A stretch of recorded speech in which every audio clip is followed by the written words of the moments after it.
Так, добрий день, колеги. Раді всіх вас бачити. І одразу ми дякуємо вам за вашу цікавість до цієї актуальної теми. So good morning to everyone, and thank you for your presence. Thank you for your interest to this very important topic. Сьогодні у нас буде такий більш оглядовий вебінар, пов'язаний з тим, як працювати з вдовами. And today's webinar, it would be mostly kind of a review, how to work with widows. Що мається на увазі оглядовий, Джоан підготувала певну тематику, певні слайди, які ви вже бачили. І під час цього вебінару вона хоче дізнатися більше від нас по наших запитах, яка зараз виникає проблематика з вдовами, щоб потім з часом зробити більш таке широке навчання, більш ґрунтовний фундаментальний курс і максимально з акцентом на ту проблематику, яка наразі в нас є.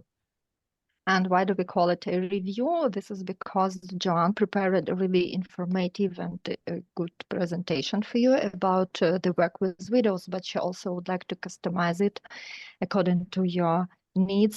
So she would like to hear your opinions about what do you really need in this issue, and then she will be able to prepare really customized and useful just for you and for your needs a big webinar about this issue. І декілька слів про Джоан. Джоан у нас психолог по другій освіті. По першій освіті вона інженер, і це допомагає їй більше триматися структури і логіки. And let me say a few words about Joan. So she's a psychologist, but this is her secondary occupation. And her first education, it was in engineering, so it helps her to be really structural and logical. Вона сама вдова, і вона є автором декількох книг по тому, як працювати з вдовами. Also, Joan is a widow, and she is the author of several books about how to work with widows. І передаємо слово самій Джоан. And dear Joan, you are welcome to speak. Well, thank you. First of all, good afternoon. I'm Joan Steen, and I want to thank Vladimir for having me here today, and likewise for you to tune into this. A couple things that I just want to share with you up front, and that's I am interested in learning what the issues, specifically the issues are that you're dealing with. And so normally I look upon a seminar such as this, not as a seminar, but really as a conversation. And so feel free to ask questions. My experience has been that very often a question you will ask, somebody else is also dealing with. As Vladimir had mentioned, I am a military widow. My first husband was killed when I was very young. He was killed in the line of duty, and that turned out to be a very transformative event in my life. And it was life-changing. And so I've spent many years now working as a counselor and as an instructor. And basically, simply said, my goal is to help good people and good organizations to help to improve their confidence and skill when working with military loss. Добрий день всім, мене звати Джоан Стін, і хочу сказати, що перш за все я дуже рада бути тут, і мене дуже цікавлять саме теми, з якими ви працюєте, і саме ті проблеми, з якими ви стикаєтесь. Тому цей семінар я готувала, і зазвичай готуючи такого роду семінари, я їх більше проводжу в рамках діалогу, тому дуже буду рада, якщо ви будете задавати питання. І періодично, можливо, я буду вас питати, чи працюєте ви з такими питаннями, чи важливі для вас ці теми, тому що хотілося б підготувати щось таке, що важливо і корисно саме для вас, в тих рамках, в яких ви працюєте. Ну і так, я також є військова вдова, і мій перший чоловік загинув, коли я була ще зовсім молодою. І він загинув під час виконання свого обов'язку. І це був такий певний період переходу і період, який приніс дуже багато змін в моє життя. І після цього протягом багатьох років я працювала консультантом та інструктором, як працювати з вдовами. І моя основна задача – це підвищити навички та обізнаність в цій сфері.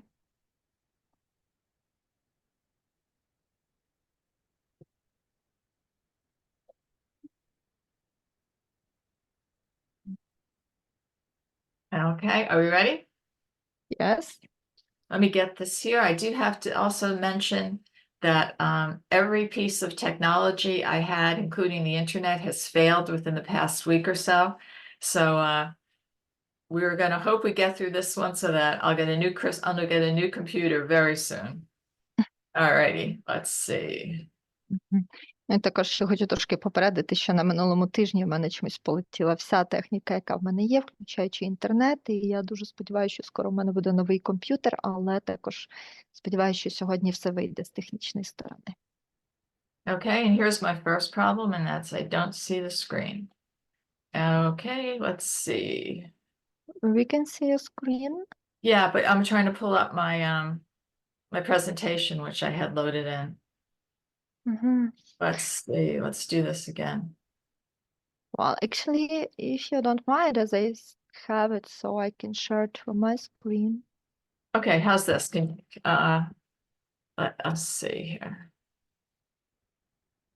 And again, I apologize. This has not been my friend. Yeah, if you have it loaded on, let's do that because I can't. Yes, but please stop sharing your screen. Yeah. Вибачте, трошки технічні моменти, не виходить у Джоан казати презентацію. Okay. Can you can bring it up there, right? Yeah. But let me find it. To be quick. Really quick. Так, секундочку.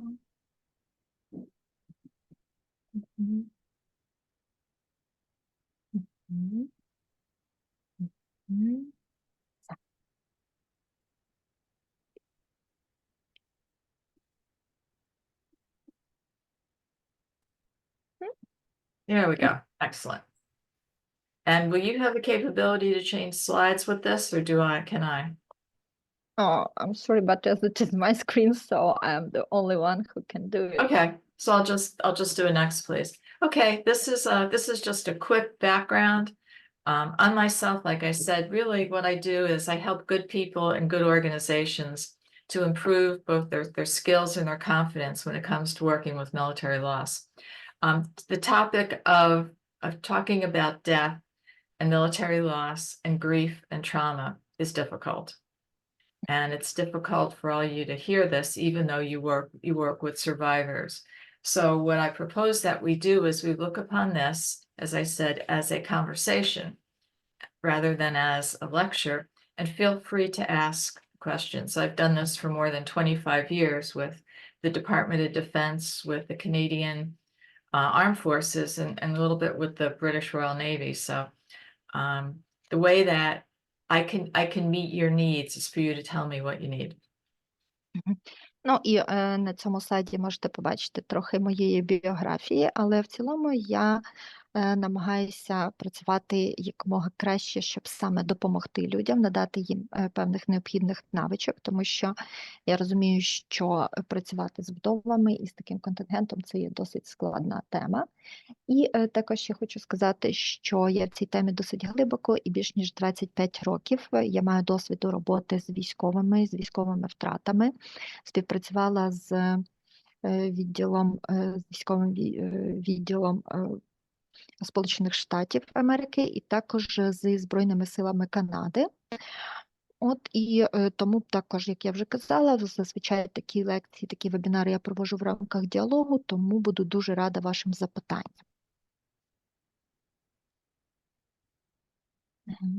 Next, please. Yeah. Okay. I'm going to start off with just a basic refreshing on grief. And I put this picture up here because I want to ask the question, whose loss is worse? Ну і давайте подивимось на цю картинку, яка з'явилася у вас на екранах, і подумаємо, як можна відповісти на питання, чия втрата гірша. If we look at the widow here, we see a young woman. She has a young daughter. And if you were speaking with them, she'd say, well, her loss is the worst one. What she will do is when we talk about the loss of her spouse, of her husband, we're looking at a young woman who probably has never had to experience this type of a sudden and traumatic death before. So this is a new experience for her. The second thing when dealing with this young widow here is that she lost not only her her current, her current life, but she also lost her future life, the expectation of what she had with her husband. Another element of what she lost was she will realize that throughout her life, at different points in her lifespan, as she goes through, she will have key losses related to the loss of her husband. And that's going to be true even if she remarries again, but there will always be these losses that are associated from this one. She also finds herself in a position where she's now raising this daughter, the little daughter, and she is, while she looks like she's sort of kind of smiling in this picture, what she enjoys is the attention that she's getting and the comfort of being close to her mother and to her grandmother. І якщо на цій картинці ви бачите трьох жінок, і якщо говорити про вдову, то це молода жінка, яку ви бачите на картинці, але бачите, що тут також поруч є її мама і є її донька маленька. Але якщо ми запитаємо запитання про втрату цю молоду жінку, то вона скаже, що її втрата найгірша. І це, мабуть, буде так, тому що вона буде говорити зі своєї позиції, оскільки вона ще досить молода, вона ще не мала досвіду таких важких і значимих втрат в своєму житті, тобто вона отримала зовсім новий досвід, але він уже є травмуючим. З іншого боку, варто зважати ще на те, що втратила вона не лише в її теперішньому житті, а також це ще є втрата, яка стосується її майбутнього життя. Тобто вона також втратила певні свої очікування стосовно її життя з чоловіка. Ну і також ще вона розуміє, що в її житті ще будуть і інші втрати, значимі втрати, але поєднані з цією втратою. Тобто в подальшому житті, навіть якщо вона і вдруге вийде заміж, але все одно це відіб'ється на її подальшому житті. Також зараз вона ростить доньку сама, і їй треба думати про те, як вона буде це робити в майбутньому. Тобто навіть якщо в подальшому житті в неї будуть ще якісь значимі події, але все одно ця втрата відіб'ється на них. Thank you. With this daughter here, what will happen with her is that at different ages in her life, she will ask her mother, her grandparents, to retell the story of her father's death. And she, at whatever age is appropriate for her learning. So when she is 5, she may have one way of looking at it, and she'll have another way of looking at it at 7. But throughout her life, she will ask about her missing father, and her father will assume this, basically a hero father. Well, he will be the ideal, and she'll say, if my father was here, this would happen. He becomes the ideal dad, the ideal war hero. Ну, і якщо говорити про цю доньку, про маленьку дівчинку, то в певний момент свого життя вона буде розпитувати про історію смерті свого батька. І тут дуже важливо дати їй відповіді відповідно до її віку. Тому що в її, можливо, 5 років в неї буде один погляд на цю ситуацію, а в 7 років в неї вже буде зовсім інший погляд на цю ситуацію. Ну і також в подальшому житті далі вона також буде ще кілька разів розпитувати про свого батька. І вона створить собі певний образ батька-героя. Це буде образ ідеального батька, ідеального героя. І все, що вона буде вкладати в образ свого батька, це все буде про ідеального. Yeah, the mother-in-law, the mother of this service member, she has specific losses too. And some may say, well, her loss is worse because she lost her son. And mothers and fathers are never really done raising their children. And there are many, many times when I have heard moms and say, well, this was my baby, even though the son is, is 25, 30 years old and married to a family of her own. Mothers are never done raising their children. Ну і також тут присутня ще свекруха, і також говорячи про чия втрата гірша, можна також сказати, що, мабуть, її втрата найгірша, тому що в її житті вже, мабуть, і були втрати, але ця втрата це може бути найгіршою, бо вона втратила сина. А батьки зазвичай ніколи не перестають ростити й далі своїх дітей. І досить часто я чую від людей, що, наприклад, мій малюк, але потім виявляється, що цьому малюку, цій дитині вже 25 або 27 років. Тобто батьки ніколи не перестають ростити своїх дітей. Mothers and fathers often fear that the young widow and her granddaughter will move away, and she will lose contact with the only piece of her son that she has. Ну, і також свекрухи, але також і свекри, вони досить часто бояться, що вдова з дитиною переїдуть кудись далеко, і вони втратять з ними контакт, а це ж залишається певний єдиний шматочок їхнього сина. So where's the father-in-law in this picture? А де ж свекор на цій картинці? Next, please.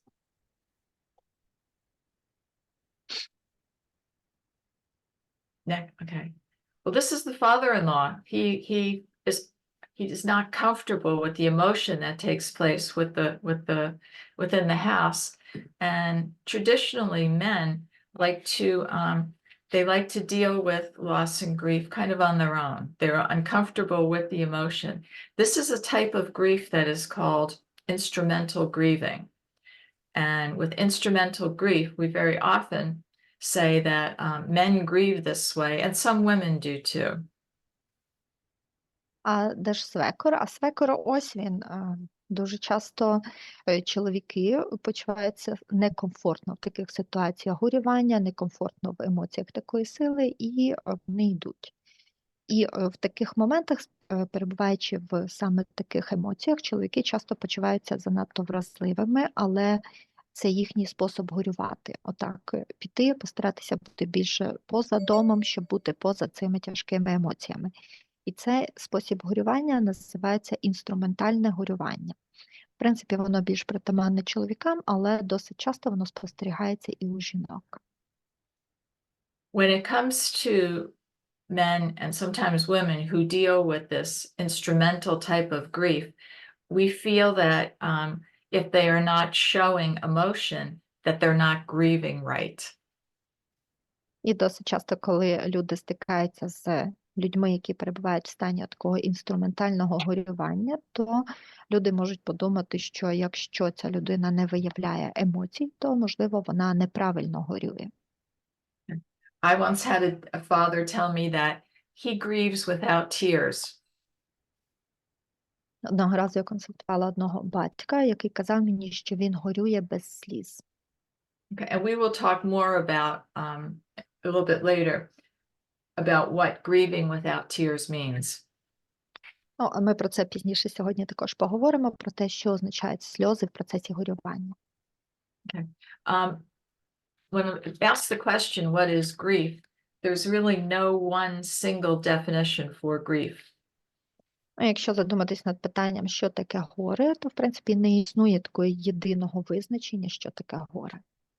And notice, though, the definition I did use says it's a normal and expected reaction to loss, not death, loss.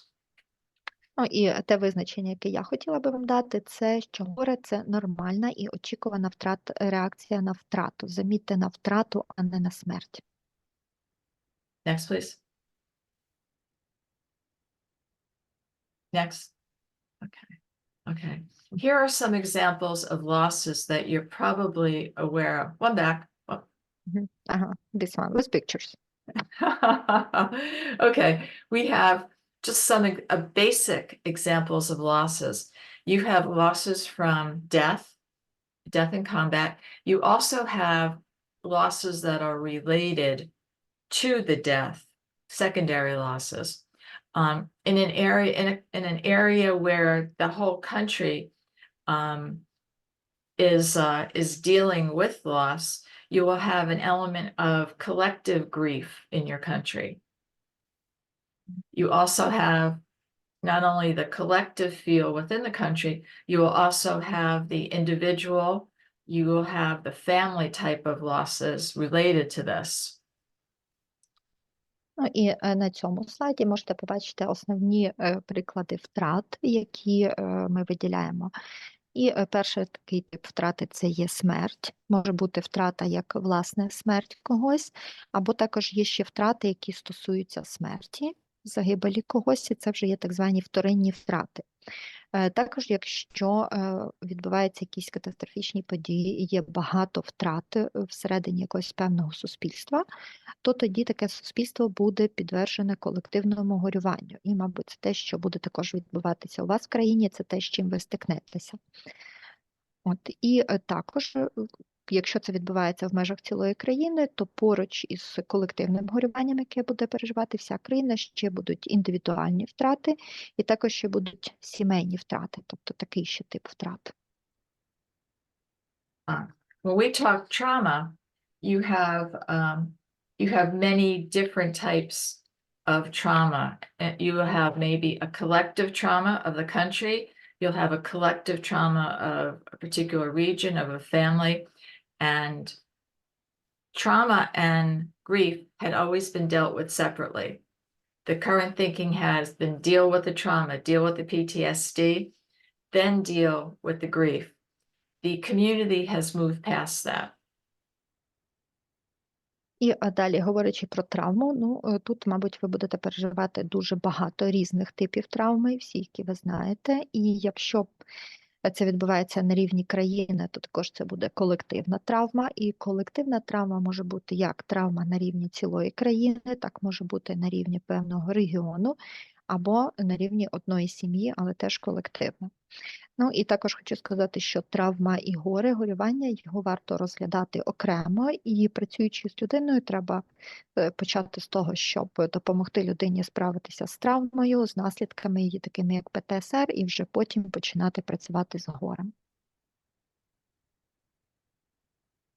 Okay.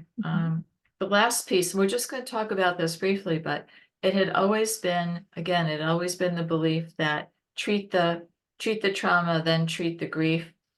In reality now, those two are coming together and realize you cannot treat the trauma without addressing the grief.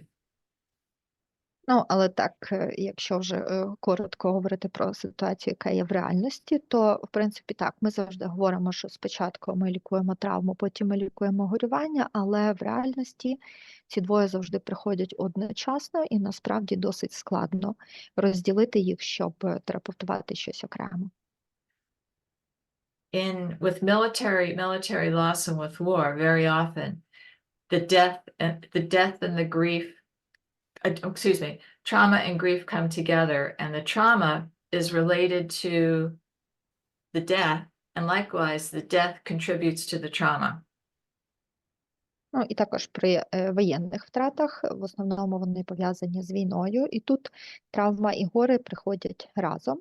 І травма зазвичай стосується чиєїсь смерті, і також смерть, вона також часто супроводжується травмою.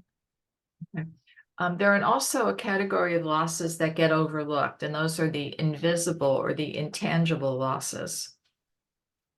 І також є певна категорія травми, яка знаходиться поза нашим полем зору. Це так звані невидимі або непомітні втрати. Some of the intangible losses may be kind of obvious, such as the loss of safety. І одна з таких розповсюджених непомітних втрат – це така втрата, яку досить часто люди відчувають, це втрата безпеки. The loss that the world is not turning out as you wanted, your life is not turning out as you wanted. Ця втрата заключається в тому, що ніби світ більше не йде, і справи не йдуть так, як ви цього хочете. Ніщо не йде так, як ви би хотіли. The loss of, how can I put this? The loss of a predictable and planned future. Також це втрата планованого і передбачуваного майбутнього. There's also those losses that are related to how your life will unfold. For instance, for the military widow who does not have children, a loss for her is that she will not have children with her husband. And she will revisit this when she goes to, she will revisit this, or she will feel this loss when she sees women with children, when she sees her cousins, her brothers and sisters raising children.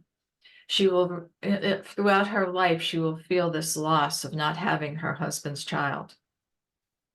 І також це втрата уявлення стосовно того, яким буде подальше ваше життя. І від цього також дуже багато і залежить подальше життя вдови. Наприклад, якщо жінка овдовіла, не маючи дітей, і вона є вдовою без дітей, то перш за все тут ще вона розуміє, що в неї ніколи не буде вже дітей з її чоловіком. І до цього відчуття втрати вона буде досить часто в своєму майбутньому в подальшому повертатися. Вона буде повертатися до цього відчуття втрати щоразу, коли буде бачити інших жінок з дітьми, щоразу, коли буде бачити своїх двоюрідних братів та сестер, які будуть ростити власних дітей. Тобто вона весь час буде повертатися до цієї втрати, що з її чоловіком в неї дітей вже не буде. Any questions? Які маєте питання на зараз? Можете задавати питання усно. Ще не питання, а уточнення, що в нас це відбувається зараз ще постійно за рахунок того, що відбуваються втрати, тобто втрати і побратимів, і родичів, і знайомих, і це також нагадую. And it's not a question, just a small reflection that now we have this ongoing losses and a lot of other different losses, which is also losses of combat fellows, losses of family members, losses of relatives, and it also has that impact. І в нас були такі випадки, що під час роботи, наприклад, групи з вдовами, точніше, були змішані групи, і хтось отримує інформацію, що загинув її чоловік, і інші, які були вдови в цій групі, як вони на це реагують, як це ускладнює їхній стан. And for example, working with mixed groups of women, we had such cases when, well, the group which contains some widows and some women who are wives. So during the group work, someone get the notification that her husband is dead, and it also was worth to observe how do other widows react on this and how it's make more complicated the future work with them. Yes. One of the things, when you are, we'll talk about this more, but when you are, let's say, a military widow and you are with other women, other widows, and then you hear of another death, you take it more personally because it is more of a deep reminder of your own. Так, і ми про це трошки пізніше теж більш предметно поговоримо, але є такий момент, що якщо жінка є саме воєнною вдовою, то перебуваючи в колі інших жінок, коли вона чує, що хтось отримав звістку про загибель її чоловіка, вона сприймає цю звістку більш персоніфіковано, і це також сколихує її спогади про її власну втрату, про смерть чоловіка. Let's talk about secondary losses. Давайте поговоримо про вторинні втрати. Okay. Secondary losses are an integral part of the loss, and they should be validated, because some people will feel that, well, that's something else you have to deal with, but validate the secondary loss because it is real and can be as painful as the primary loss, and it's long lasting. Давайте трошки поговоримо про вторинні втрати. І вторинні втрати є невід'ємною частиною всіх втрат, і їм дуже важливо також надавати значення. І важливо їх розглядати як значимі втрати, тому що досить часто вони можуть бути так само болючими і так само реальними, як і первинна втрата. Next, please. Okay. Next, please. All right. Here's some couple in dealing with widows, with dealing with mothers who have lost a loved one. Here's something really important to remember, and that's the suddenness of the death, okay, is going to impact how they respond in the present. Oh, you know what? I'm ahead of myself. Okay. The cause of death will be, go forward one. Forward. Yeah. Okay. These 12 factors. Okay. Oh, we'll go here. Okay, I'll just speak to this. When you have a death, how sudden the death is, is going to impact how a survivor will respond in the present. So when it's sudden, you have no physical preparation, but you have no psychological preparation for this. And it's not only natural, but it's expected. And sometimes, okay, it's helpful to have denial. І також варто ще поговорити про певні причини смерті з моменту, з того погляду, чи були вони очікувані, чи раптові. І сама раптовість смерті, вона також має в собі певні фактори, які, в свою чергу, впливають на особливості реагування на раптові смерть. І якщо смерть є раптовою, то тут зазвичай немає у людей певної фізичної підготовленості до цієї смерті, хоча досить часто може бути психологічна підготовленість. І як захисні механізми, як особливості реагування саме на раптову смерть, досить часто, ну і це може бути досить корисно для людини, це включати заперечення. The heading here for this slide says sudden traumatic deaths. And this is some of the information I missed earlier. But when you have anticipated deaths where you know your loved one or you know the person is going to die in the near future. And then you have sudden deaths where that death is not anticipated. It comes without warning.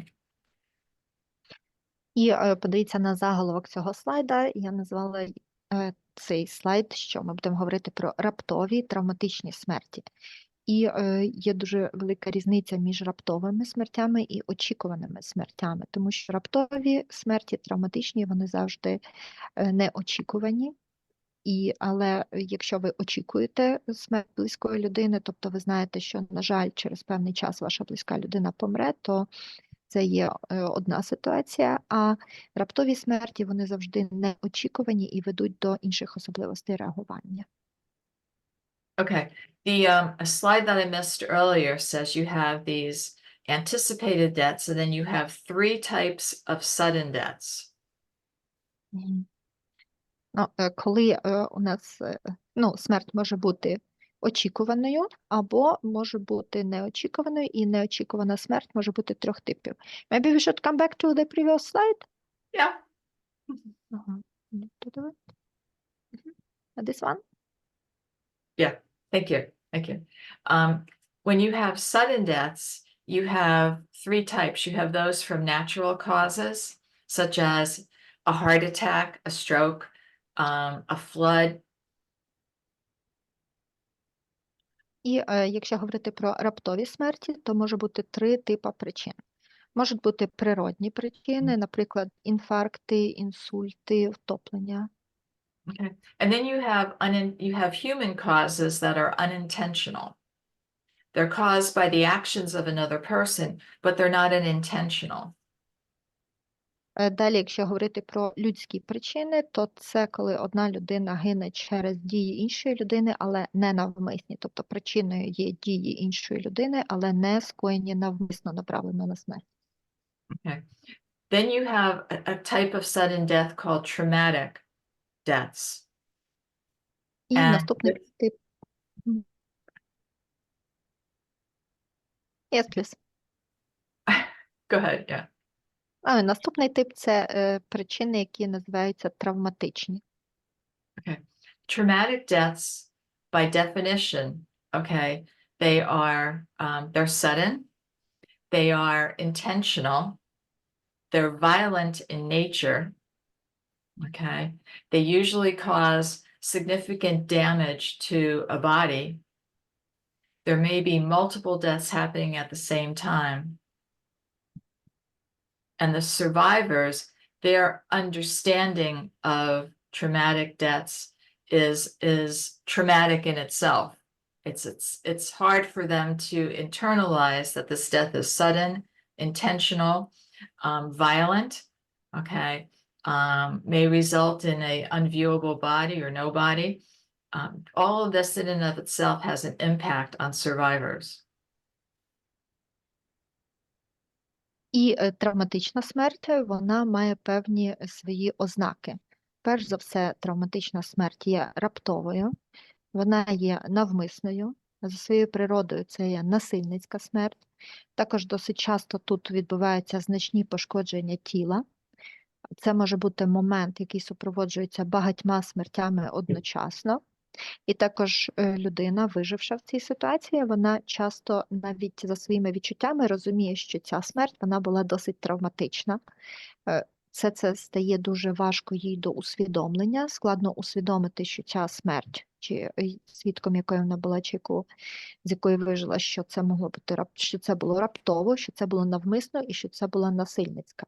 І також досить часто насильницька смерть ще може супроводжуватись тим, що тіло може бути пошкоджене до невпізнаності, або ще може бути відсутність тіла.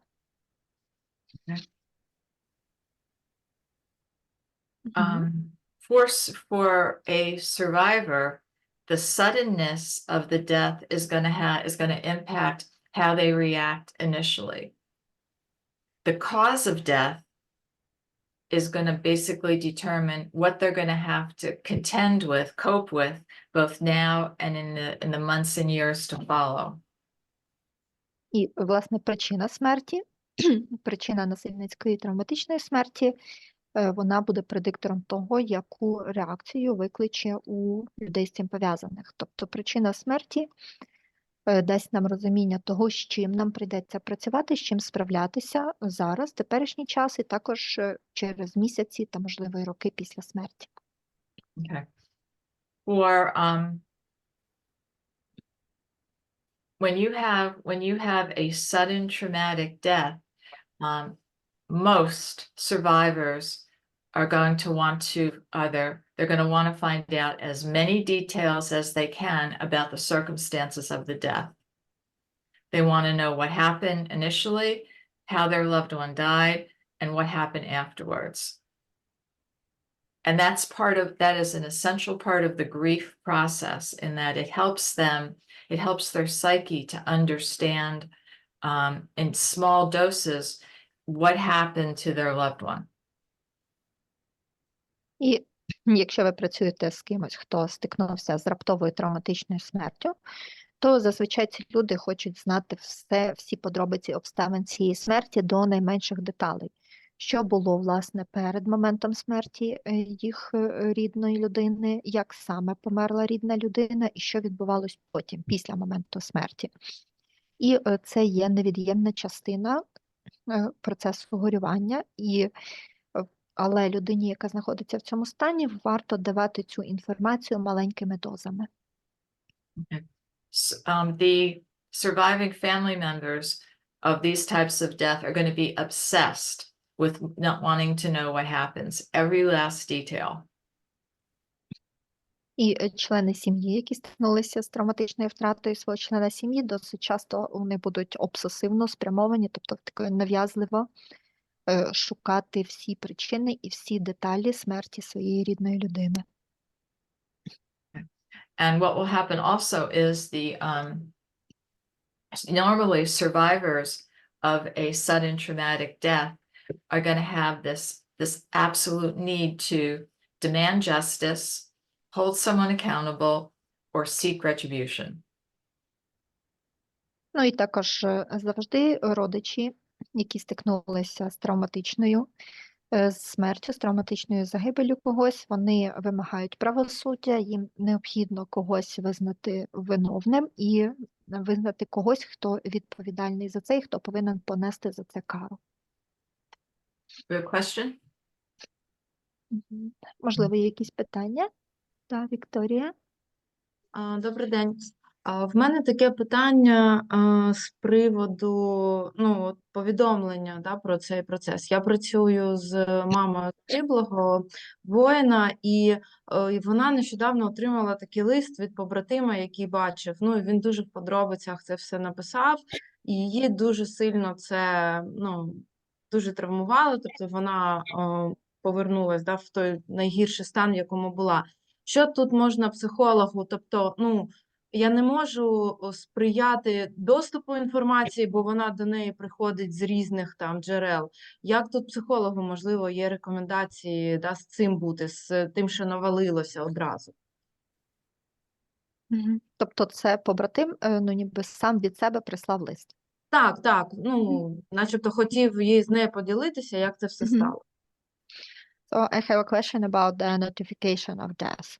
Now I work with the mother of the died soldier, and once she have got the letter from his combat fellow, and in that letter, that combat fellow, in really graphic details, describes the moment of death of her son and his combat fellow, and it really traumatized my client, and she came back to the worst state she was during all our therapy. And I have a question: what can I do as a psychologist here? Because actually I cannot control, and I have no impact on the information she is getting, and I cannot stop it because she gets the information from very different resources. But this moment really traumatized her. How can I help her in this situation Okay. when it was like sudden and too much overwhelming? Sure it is. And this is part of, yes, this is part of when you receive information like that. Normally, with getting something like that in a letter, you would probably ask her what parts of that were was it the detail that was most traumatic? Was it the recount of it? Did that information differ from something that she heard beforehand? Was this the pain of her detail of losing her son? Мгм. Ну, зазвичай, коли інформація And what отримується is, такою. yeah, and then what is the worst part of that for her? Is it the detail? Is it knowing it happened at a previous time? What can she say is the worst part of that for her? Мгм. От коли отримується інформація таким чином, шляхом листа, то зазвичай тут варто розпитати цю людину, яка отримала лист, які саме деталі, яка саме частина листа для неї стала найгіршою, що саме з цього листа для неї стало найтравматичнішим фактором, на що саме вона звернула найбільше увагу.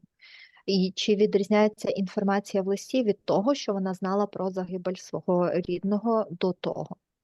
Як це вплинуло на її біль, тобто чи змінило якось біль, чи дало новий привод для болю. І от саме що стало для неї найгіршим з цього листа? Якісь певні деталі, чи якась інформація, яку вона не знала до того, чи зміна, що вона знала?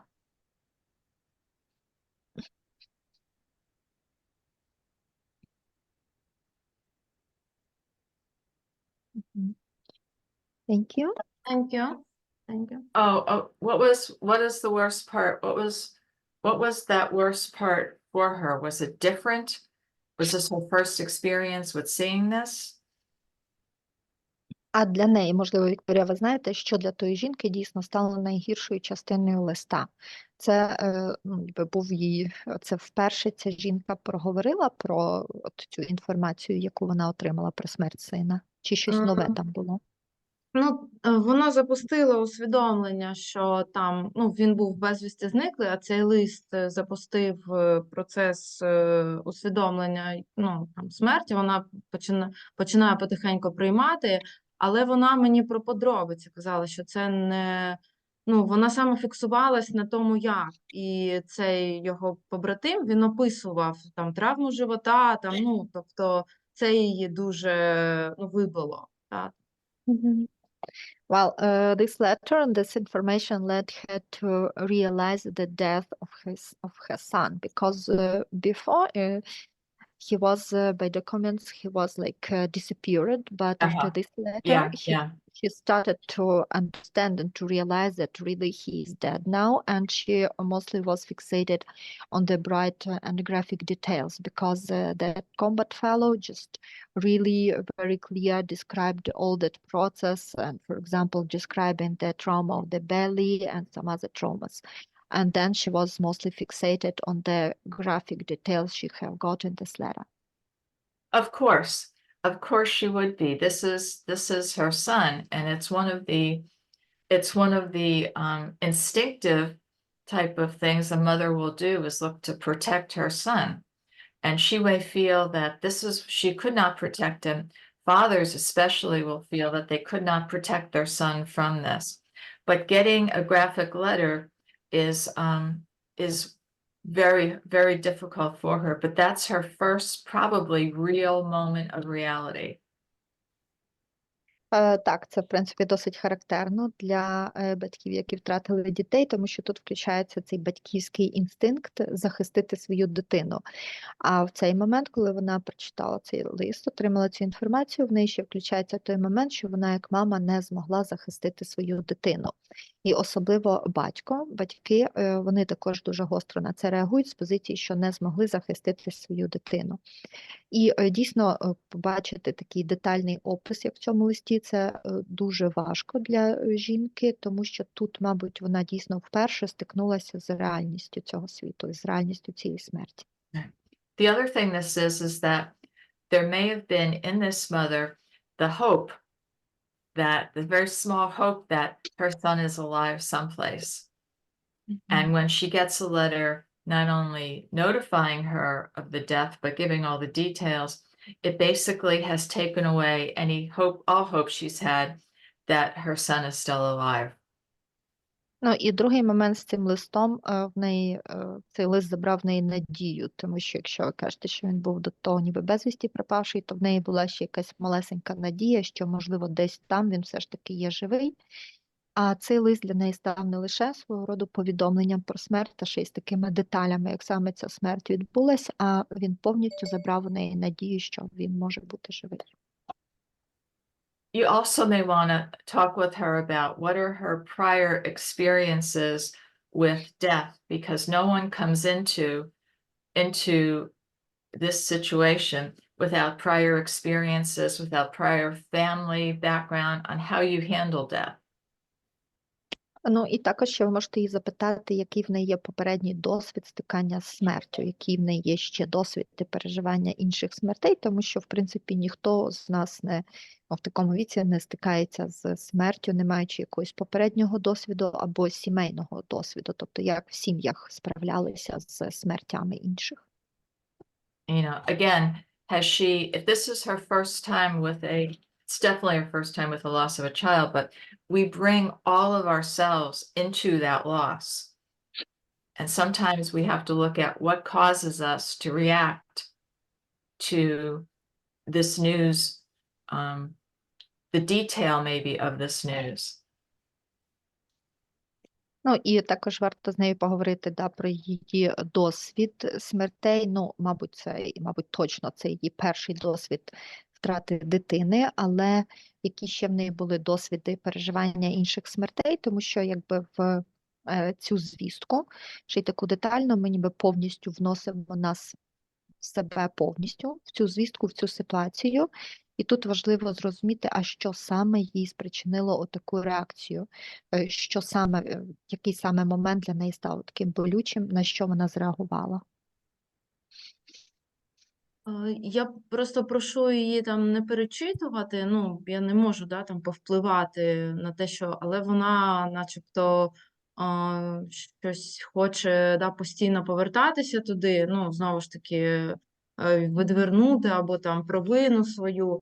От як психологу, з цими з цією інформацією обходитися, на яку він на той обсяг не може, чи домовлятися з клієнтом, щоб він не повертався, чи якось домовлятися, обговорювати цей лист, чи, тут така проблема моя. And well, I'm asking her and I'm begging her not to read this letter once and again, but I cannot have really big impact on her, and she's reading that letter time by time, and it's like she really would like to go deeply into those details, and probably it is about her feelings of really unprotecting her son and about some feeling of guilt, but how can I, as a psychologist, help her to cope with it if I cannot really have any impact on the amount of information she is trying to pull into herself? Should I probably somehow negotiate with her that she will stop reading this letter, or should I have a deal that we will discuss this letter together? So this is my problem with her. Okay. When getting a letter like this, as I mentioned earlier, that survivors become obsessed with knowing the details. And so when she gets a letter like this and she has the details, it is just too much for her psyche to process. Maybe she wants to, as opposed to going over it together, to look at what she is willing to offer. Which are the parts that she finds that causes her the most pain? But what'll happen is when you get information, you become, your whole mind, your body, your psyche just cannot accept it, and it basically will look to rebel against it until somewhere in your mind or in your heart you realize that this horrible news is indeed true. Ну, і як я вже казала, досить часто люди, коли отримують звістки такого типу, як той лист, про що ви говорите, вони стають нав'язливими стосовно ідеї отримати всі деталі. От в них з'являється це як обсесія, певний нав'язливий стан. Тут у цієї жінки є досить багато деталей в цьому листі, але цих деталей є забагато для її психіки, щоб їх опрацювати.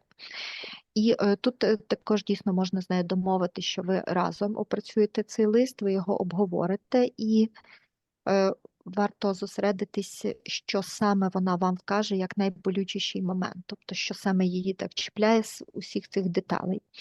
І також, коли вона цей лист перечитує дуже багато разів, отут важливо і вам звернути увагу на цю інформацію, тобто вона може не приймати цю інформацію, не приймати як на рівні психіки, так і на рівні тіла, але потім, коли вона буде його перечитувати ще багато разів, то в якийсь момент десь на якомусь з цих рівнів, можливо, десь в її серці чи якійсь іншій частині тіла, вона зрозуміє, що все ж таки так, це сталося, це відбулося, і відбудеться якесь, ніби спочатку часткове, потім повне прийняття цієї ситуації. One last comment, and that's to understand that this may not be the only explanation that she gets of her son's death. Okay, and that there may come a time in the future where someone will offer her another explanation, and it'll be the details might be a little bit different than what she initially has read, and that will really upset her and cause her to re-grieve this loss with the new information. Ну, і ще один момент, що, можливо, це і буде, зараз є і буде не останнє її пояснення смерті її сина, і, можливо, пізніше вона отримає ще якесь повідомлення з поясненнями ситуації, в якій загинув її син, і, можливо, там вона отримає якісь інші деталі смерті її сина. І тому це, знову ж таки, приведе її до великого відчуття смутку та горя, тому що їй треба тоді буде відгорювати свого сина ще раз, а вже відповідно до цих нових деталей, які вона отримає. Okay. One last thing is I would give her, the mom, the choice of whether or not she wants to talk about this with you. Give her that bit of control. It's a choice. Do you want to talk about this now, or shall we put this on the side for later? And let her have the input about whether or not she wants to move forward with discussing it with you. Ну, і ще таке останнє, що б я зробила, я би дала цій матері вибір, обговорювати цей лист чи ні. Тобто дайте цей момент як момент її контролю над ситуацією. Скажіть, що в неї є вибір або зараз обговорювати цей лист, або можна його відставити і, можливо, потім. І тут також ще можна звернути увагу на те, що саме ще вона вкладає в оцей момент обговорення цього листа чи обдумування цього листа. Okay. Next, please. Next. Mm-hmm. Okay. When it comes to sudden deaths in war, there are times when you will find circumstances that don't normally take place in civilian life. And each of these factors, each of these circumstances, in some way add another level of complexity to this loss. І якщо ви стикаєтеся з раптовими травматичними смертями, пов'язаними з війною, то тут буде випливати дуже багато різних обставин, які не зустрічаються зі смертями в цивільних обставинах, і тут також буде дуже багато різних специфічних факторів, які впливають на цю смерть. This picture here is representative of the fact that military personnel, the relationship with military personnel is often closer than family bonds. І ця картинка, і це зображення, цей портрет тут говорить нам про те, що у військовослужбовців, в середовищі військовослужбовців досить часто стосунки між ними, між побратимами, вони є міцнішими, ніж стосунки кожного з них зі своєю родиною. And the military will feel this loss as deeply. They very often react differently to it, but they will feel the loss, they will feel guilt, that maybe either they contributed to this or they could have done something. They may feel responsibility, particularly if they're in charge, they're up the chain of command. Okay, the difference is they usually don't talk about it in theater and combat, and it often results in PTSD when they come back. І у військових реакції на смерті вони відбуваються глибші, і вони також реагують по-іншому. Досить часто вони реагують на втрату з відчуттям провини, тому що можуть в чомусь якихось моментах розуміти свою можливу пов'язаність з цим моментом смерті, або думати про те, що я ще міг зробити, щоб цьому запобігти, або беруть на себе якусь певну відповідальність за те, що, можливо, можна було якось по-іншому там встановити зв'язок з командуванням чи щодо виконання наказів. Ну і ще є така особливість, що дуже часто військові про ці смерті не говорять на полі бою, і тому це веде до більшого ризику ПТСР, коли вони повертаються з поля бою. Sometimes the guilt they feel, much like with parents, is irrational. І досить часто провина, яку вони відчувають, так само, як і провина у батьків, які втратили дітей, вона може бути нераціональною.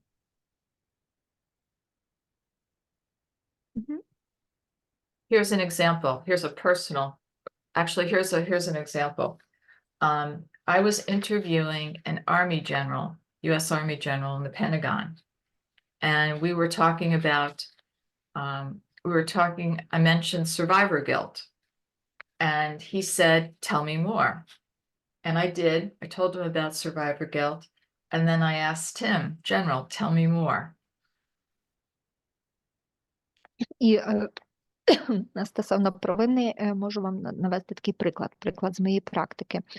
Одного разу я проводила бесіду, опитувала генерала армії Сполучених Штатів Америки, і в процесі розмови я згадала про провину вижившого, і генерал попросив розказати більше про цей момент. Я тоді розказала йому, що це таке, дала більше інформації, а потім звернулася вже до нього і попросила пана генерала розказати мені більше про те, чи йому знайомі такі відчуття. This general told me that on September the 11th, 2001, he was in the Pentagon when the airplane crashed into it in a terrorist attack.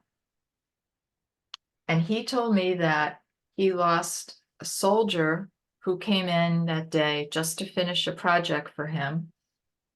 And he felt that he personally killed his soldier because he told him to come to work that day, and that he should have died with his men. And this was 15 years after September 11th. І він мені розказав, що під час подій 11 листопада 2001 року він в той час перебував в Пентагоні, але в той момент, коли самоліт врізався в башні, то він втратив певного солдата свого підрозділу, але того солдата, який прибув до їхнього підрозділу, лише для того, щоб завершити певний проект. І в цього генерала було певне відчуття провини щодо того, що він відчував себе причетним до смерті цього солдата і вважав, що він мав померти разом з ним, тобто померти разом зі своїм підлеглим. А ця розмова відбувалась через 15 років після, власне, тих подій 11 вересня. Let's look at these 12 factors that make, that complicate a traumatic death in war. As we said, they're sudden, okay? They are intentional, and it's the feeling that somebody is aiming to kill your loved one simply because of the uniform they wear or what they believe in. These deaths are violent. They're intended to be violent. They're intended to cause great harm. And what they leave for the survivors is either unviewable remains, partial remains, maybe they're mixed together because other people died with them, or they have no body at all to bury. І отут на цьому слайді ми почнемо розглядати зараз 12 факторів раптових і травматичних смертей, пов'язаних з війною. Ну, як ви вже зрозуміли, основна ознака, що ця смерть є раптова, вона також завжди є навмисна, це є смерть також насильницька, і також родичам дуже складно взагалі усвідомити факт, що хтось, просто носячи уніформу, вбив їхню рідну людину через те, що та людина також мала уніформу, через те, що мала певні переконання, певні вірування.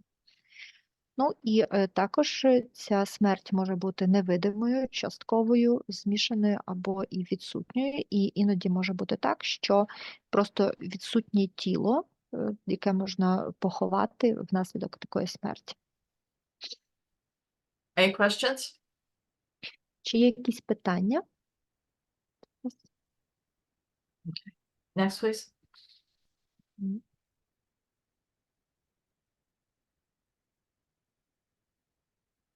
Here are some more of these complications for military deaths. If you notice in the picture, this is a grandma, okay, and she's peeling potatoes with her grandson. Grandparents often get overlooked, but grandparents grieve twice. They grieve once for the loss of their grandchild. They grieve the second time for their own children who are going through this. І продовжимо далі за ці 12 факторів. І бачите на фотографії бабусю, яка чистить картоплю разом з своїм онуком. І бабусі, дідусі, вони досить часто теж дуже включені в ці процеси горювання, і вони зазвичай горюють двічі. Перше їхнє горювання – це за їхніми онуками, яких вони втратили, і друге горювання – це за своїми дітьми, через те, що їхні діти також переживають таку втрату.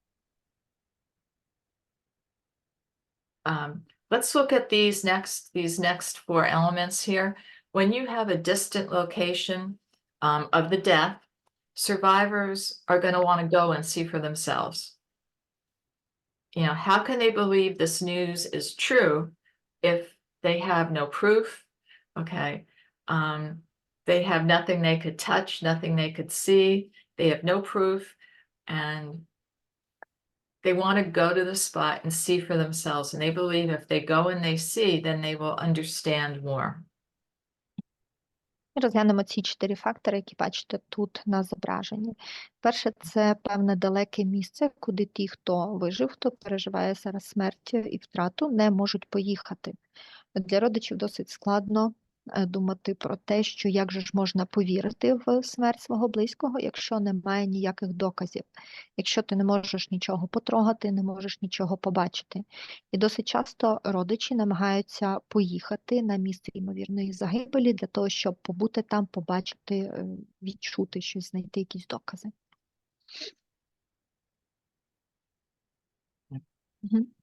When last year I was watching the news and there was a reporter from Mariupol, and she said that she had a mother who had asked her if she went to Mariupol to bring her home some dirt from Mariupol. Would anyone want to take a input here on why this mom would want dirt?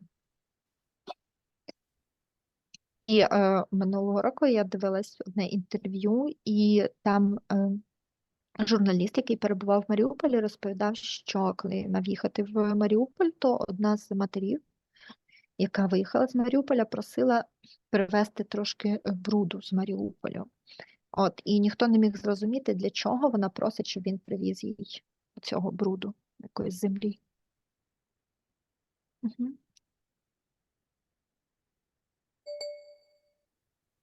Угу.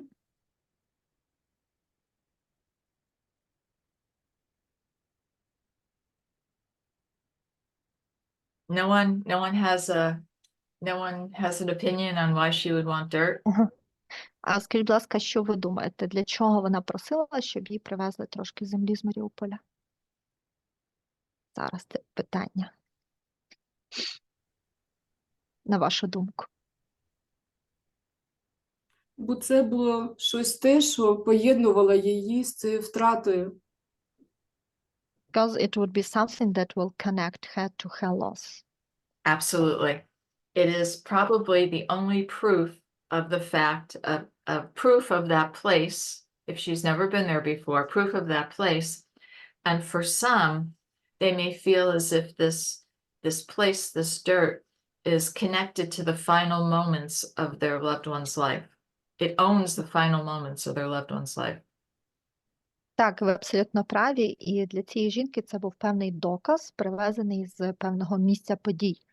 Тобто цей бруд, ця земля буде доказом і того, що так, там відбулися якісь події, і також це буде щось з місця останнього перебування її рідних людей.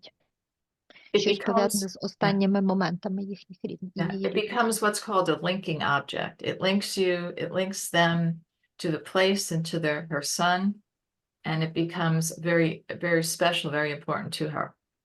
A linking object. І це також можна назвати певний пов'язуючий об'єкт. Тобто якийсь об'єкт, який її пов'язує з якимось місцем, де вона не була, куди вона не може доїхати. And also we have a reflection in chat, the answer for your question that if her son died in Mariupol and she don't have the body, so this dirt can be like something that can be symbolically buried as a body. Absolutely. And that gets into the need for ritual. You know, she may want to bury this dirt because it's a ritual. It's taking action with something that she finds helpful, comforting. Дякуємо, Rituals. Yeah, go ahead. Дякуємо, Галина, за коментар, що якщо її син загинув в Маріуполі, а тіла не було, то це щоб символічно поховати тіло. Так, дійсно, і дійсно іноді треба щось для того, щоб створити певні ритуали. Тобто цей бруд, ця земля може дати їй щось, що вона дійсно може використати для певних поховальних ритуалів, які дійсно є дуже важливими. Okay. Угу. Next, please. Go ahead. Next slide. Mhm.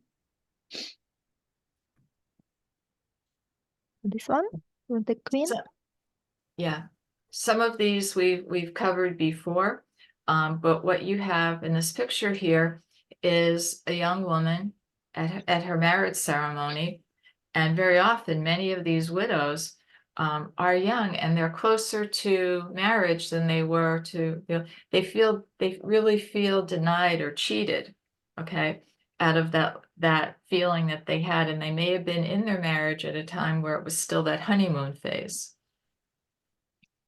І деякі з тих факторів, які ви бачите тут на екрані, ми вже розібрали, але подивіться на це зображення, на фотографію, і більшість вдов солдатів – це є молоді жінки, саме молоді жінки, які мали би вступати в шлюб з солдатами, і в момент втрати свого рідного вони почуваються покинутими і зрадженими, тому що це такий період, коли саме люди вступають в шлюб, це такий певний період медового місяця, але в них його вже не буде.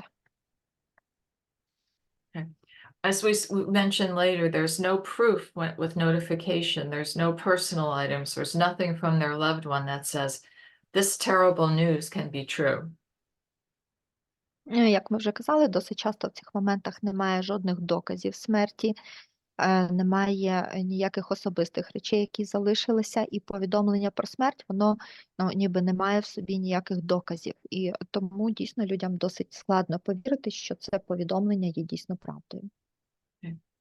When you have unknown details, again, your psyche is searching for answers. It becomes obsessed with this.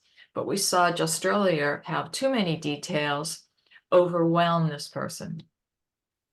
Ну і знову ж таки, коли наша психіка не знає всіх деталей смерті, тоді нав'язливо починає зосереджувати всю увагу на пошук цих деталей. А коли людина починає знаходити ці деталі, то досить часто вона стає перевантажена, переполомшена цими деталями. Угу. Yes, question? А можна, будь ласка, 8 прокоментувати? Я не зрозуміла його. Так. Ага. Can we please come back to the factor number 8? It is what I was asking, that the translation is a bit unclear. Yeah. I apologize. I apologize for that. Google Translate and I are not friends. Так, дякую, що запитали, бо я думала запитати, щоб повернутись. Так, тут, на жаль, переклад такий, який трошки Google і не відповідає дійсності. Very often you may get officially notified, and I don't know how it works with Ukraine, but you get someone from the military who delivers this news, but you rarely do you have the opportunity to interact with someone who was there on the scene. And so what your mind does is it sort of fills in the details, and all too often, it fills in the details are often sometimes worse than what really happened, sometimes not. But it'll fill in that story so you can understand. Ну, тут його би краще перекласти як офіційне, але вторинне повідомлення, тобто повідомлення, яке отримується офіційно, але від людини, ну, ніби не з перших рук. От. І не знаю, як це працює в Україні, каже Джоан, але зазвичай у нас офіційне повідомлення приносить хтось з військовослужбовців, тобто є певна офіційна особа, яка приносить цю звістку. Але в такий, виявляється для родини, що в такий важливий момент, в такий щемкий для них момент на сцені з цим повідомленням з'являється абсолютно чужа людина. І родичі хочуть знати певні деталі, але вони розуміють, що ця людина ніби далека від того місця подій. Так, їм можуть надати певні деталі, але ці деталі іноді можуть бути гіршими, ніж є реальний стан речей, а можуть бути і ні, але людина, яка їх приносить, вона є досить таки чужою. Дякую. У нас в Україні все дуже важко з такими повідомленнями, і дуже травматичні вторинні ці повідомлення від різних людей. Це особливий від болі, від травми. Yes, thank you. And yes, really in Ukraine, this kind of secondary kind of account, secondary notification, it is a separate kind of trauma because usually it's really painful and usually the delivery is also painful. And they may differ. If you talk to more than one person, that account may differ. Так, і також ті повідомлення, вони можуть відрізнятися між собою. Тобто, якби про це говорити з декількома різними особами, пов'язаними з цим, то самі повідомлення можуть відрізнятися. Okay, yeah. Yes. Okay, one moment also, and number 6, just don't have the translation, but I will just say it. І 6-й пункт теж немає перекладу, це травматичне повідомлення. Ну, тобто, що саме повідомлення також може бути травматичним. Okay, thank you very much. Okay, thank you. Yeah. Last ones? Yeah. Next slide.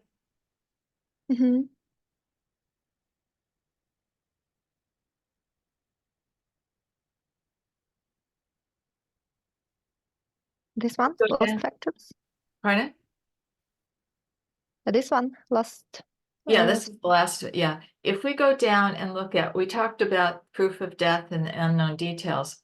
If we go down and look at number 11, all right, about what type of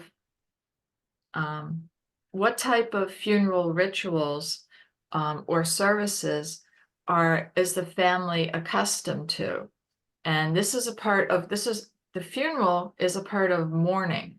It's a part of grieving. It's a public display. So what type are they accustomed to, and are they getting that? І далі ми з вами багато говорили про підтвердження факту смерті та деталі факту смерті, а зараз давайте звернемо увагу на 11-й пункт. Це відкладені короткі або групові похорони. І тут дуже важливо, які, власне, похоронні ритуали сім'я хоче, сім'я приймає і для сім'ї є звичною, а які вони отримують. Тому що похорони – це також є частина скорботи, частина процесу горювання, і також дуже важливо, як саме відбулись ці похорони, ну і як це підходить чи не підходить родині. Okay. Sometimes families may feel that their loved ones didn't get the proper type of funeral that they deserved, and families will feel cheated. Іноді сім'я вважає, що людина, яка загибла, вона не отримала відповідного для неї типу похорон, і через те, що похорони не відбулися в той спосіб, який для цієї сім'ї є важливим, вони також вважають себе дещо обманутими. Okay. The last point is important about triggers for more deaths. When you have an active type of war situation, and survivors, be it the widows, the mothers, the fathers, when they hear of another death, okay, it's harder for them to hear of that because it reminds them deeply of the loss of their loved one. І останній пункт, якщо загибель відбувається в такий період, коли часто після цього трапляються ще інші смерті, інші загибелі, і коли батьки, які втратили свого сина, дізнаються про ще загибель інших людей або просто про смерті, то для них це стає певним тригером, вони більше і сильніше на це реагують, тому що це в них знову ж таки піднімає ще спогади про ту втрату, яку вони мають. What it also does, these triggers, is they have a tendency to relive. They will relive their own experience. And each of these adds up. It's not just one, they add up on top of each other.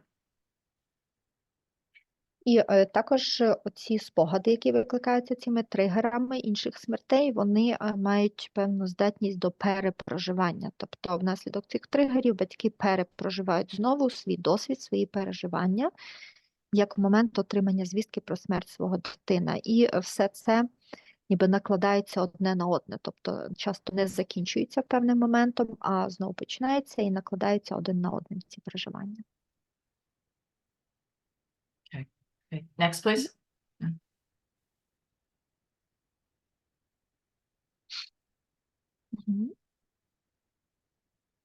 Okay.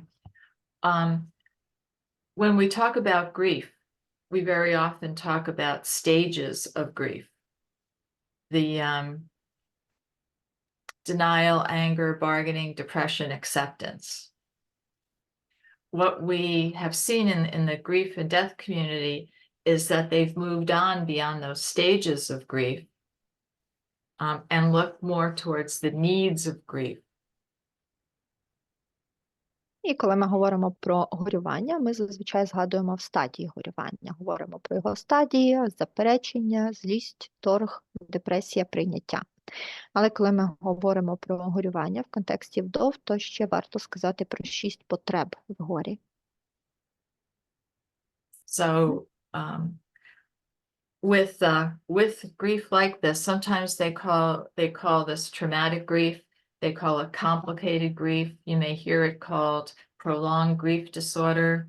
All these names really are for the same type of lengthy grief that there is. Prolonged, traumatic, complicated. They're all basically the same. І коли ми говоримо про такий тип горювання, який притаманний вдовам, то часто можете почути назви: травматичне горювання, або ускладнене горювання, або розлад подовженого горювання. Але всі ці назви є валідними, і всі вони вказують на те, що просто це є характеристики горювання, але вони тут надмірно виражені. Тобто воно є занадто довге, а воно є складне, воно травматичне, але це все характеристики горювання. Next slide.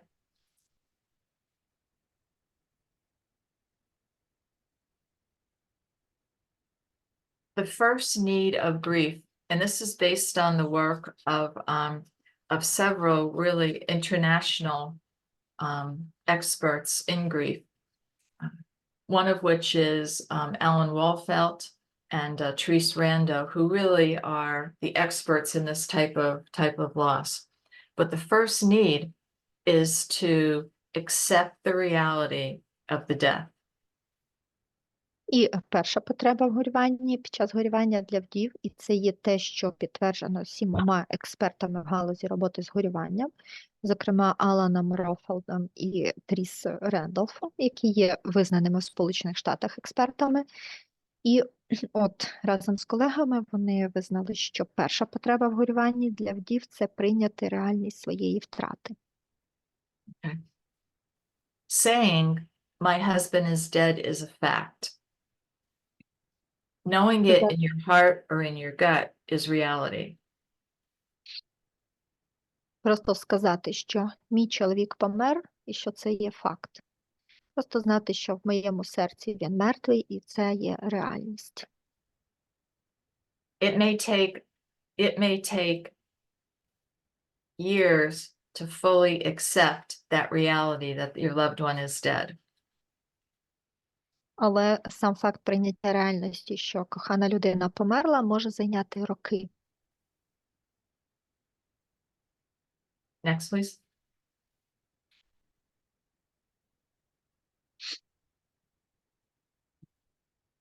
This sounds simple. Feel the pain of the loss of your husband. It sounds simple, but it's not.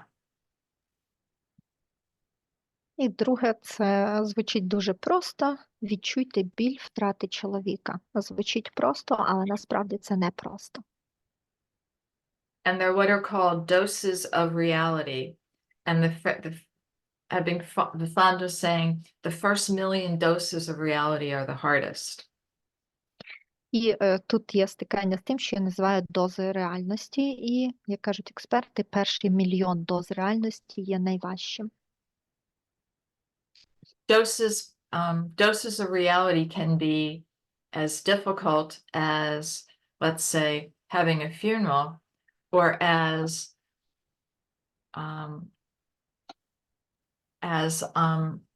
personal as seeing going into a grocery store and seeing your husband's favorite food and knowing you will not buy that. You cannot buy that for him anymore. А дози реальності, вони можуть бути досить різними, і, наприклад, це може бути як перебування на його похоронах. І друге, вони можуть бути досить особистими, наприклад, при поході в магазин, ви бачите улюблену їжу вашого чоловіка, але розумієте, що вже не можете для нього її купити. We have some questions.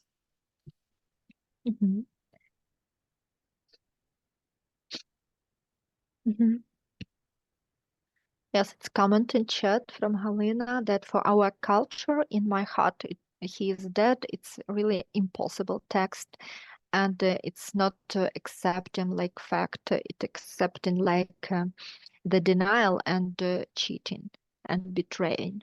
And I'm sorry, it is like denying on the fact of the death. Right. I understand that. But you will come to, when I say accept, you will come to make your peace. Okay? Make your peace with this fact that your loved one is dead. Дякуємо, Галина, за коментар, що для нашої культури в моєму серці він мертвий, це неможливий текст, це не сприймається як факт прийняття, я так розумію, да? А як зрада і відмова як факту смерті. Так? І Джоан каже, що так, дякую за коментар, і тут важливо просто дійти до моменту, щоб змиритися, тобто примиритися з тим фактом, примиритися дійсно з тим, що так, людина померла. Олю, я перепрошую, це не так. Мгм. Розумієте, в нашій культурі людина може сказати, він помер в моєму серці про живу людину. Це Ага, означає, ви я про це. відмовляюся від стосунків з ним. А Мгм. сказати про мертвого, він помер в моєму серці, це означає, він не важливий для мене, його діти не важливі для мене, наше Мгм. життя з ним не важливе. Це знецінення, це не визнання факту смерті, це знецінення. Ну, той Мгм. концепт, знаєте, що про мертвих або гарно, або ніяк. І це у нас вбудовано. Мгм. То ми не можемо таке собі. Ну, я згодна з Галиною. Мгм. Ну, різні ментальності зараз тоді обговоримо. So, well, you see, in our culture, in our country, we can say even about the alive one that this person is dead in my heart. And it means that I don't treat you as a person anymore. I don't want to even to know anything about you. I don't want to have any connections to you. But to say to someone who is dead that this person is dead in my heart, it is really about the denying of that person. It is about devaluation and about betraying. So it's like to say that this person is not important for me anymore, and his children are not important for me anymore, and all the previous life with him is not important for me anymore. Well, We just have a small misunderstanding here. Okay. And let's go to the next one and I'll explain, but it's misunderstanding. I know what you're saying. Let's just Мгм. Так, тут виходить певне непорозуміння дійсно між тим, про що ми говоримо, але давайте підемо далі і, можливо, ще до цього вернемося, я трошки більше про це поясню. От.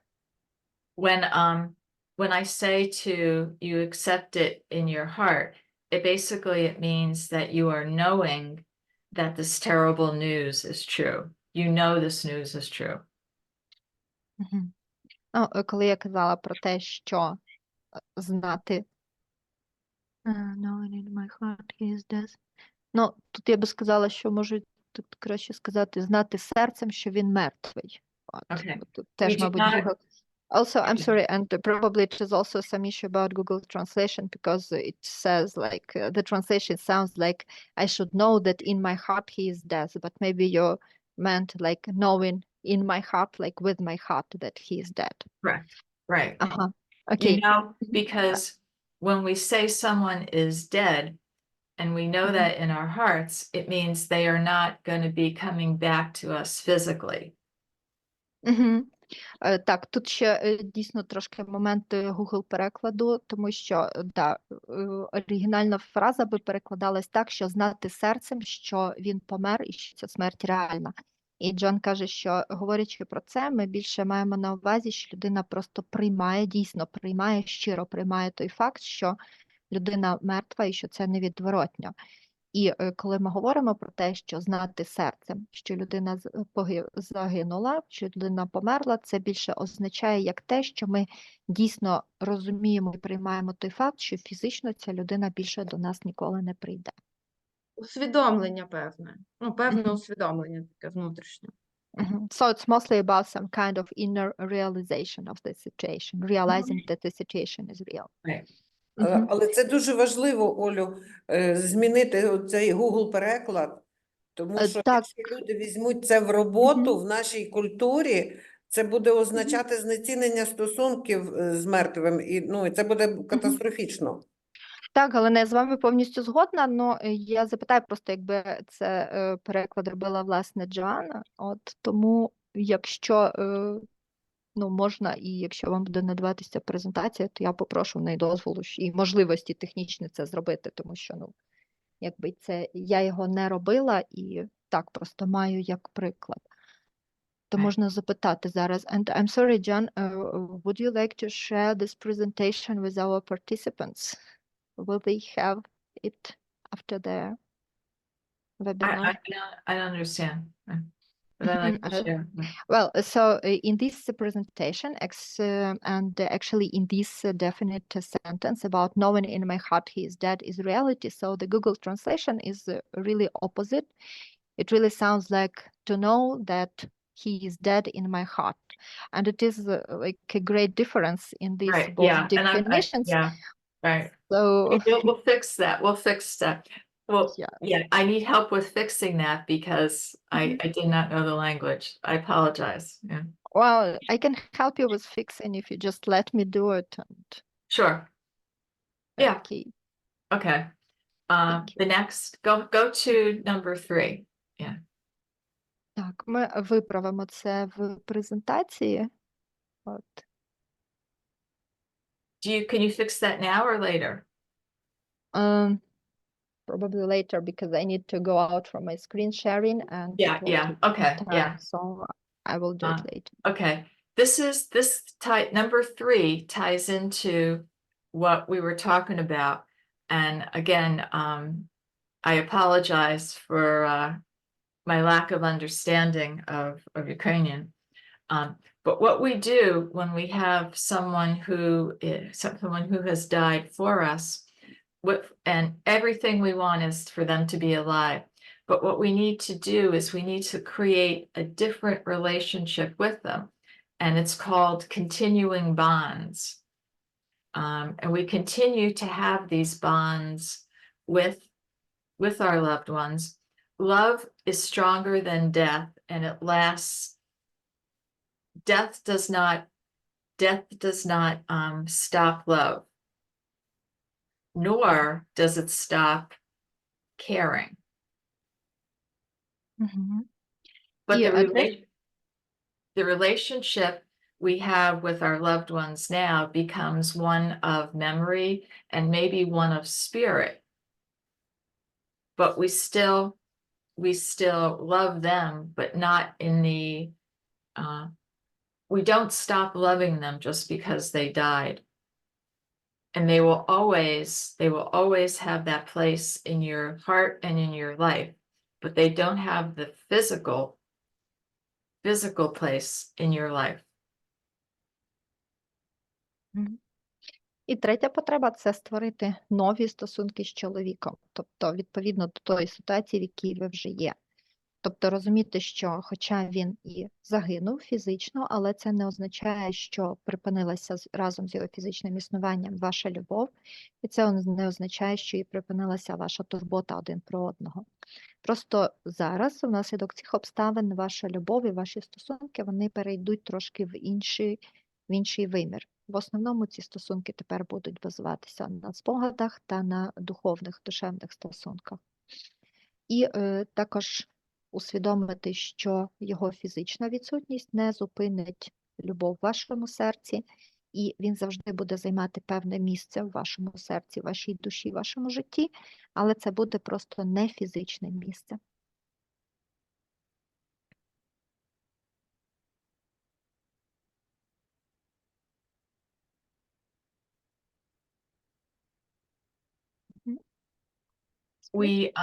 You continue to, your loved one and their family continue to be a part of who you are and who your family is. They're just not with us physically.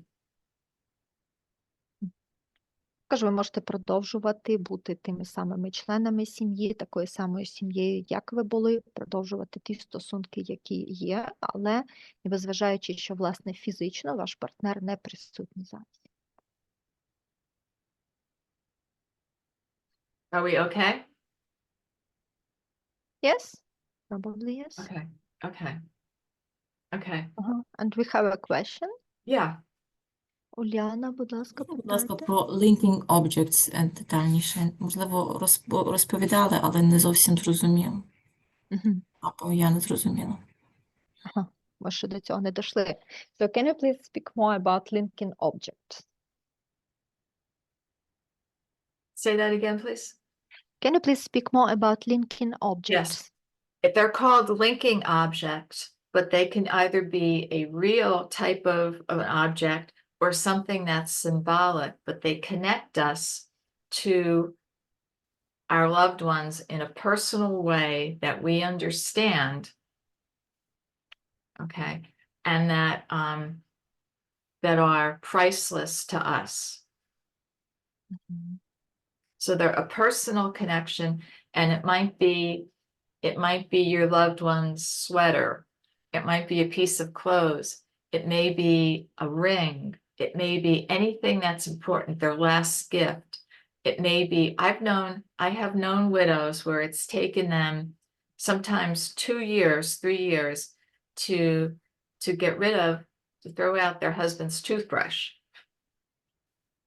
Мгм. because they do not want to let go anything that was a part of him. Мгм. Ну, це об'єкти, які пов'язують, тобто пов'язуючі об'єкти. Okay. Це якісь певні об'єкти, які мають певне символічне значення, але стосуються, власне, любові та взаєморозуміння між вами.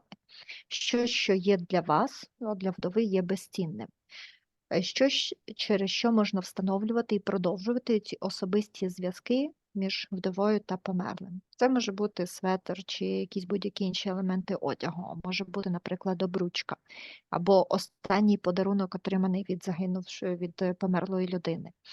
І іноді вдовам треба 2, то й 3 роки. А я знала одну вдову, якій знадобилось 2 чи навіть 3 роки, щоб викинути зубну щітку свого чоловіка, який загинув, тому що для неї було досить складно позбутися будь-чого, що взагалі було пов'язано з ним.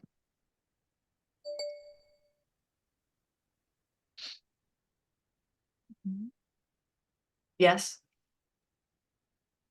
У мене була така сусідка, яка після смерті чоловіка, правда, він хворів, довший час. Вона якось одразу після місяця позбулася багатьох їхніх спільних речей. Тобто там замінила матрац на ліжку. Я не знаю деталей, але я бачила, як вона виносила, вона розповідала, що вона робила це з якимось таким захопленням, з якимось таким полегшенням, так мені виглядало, наче.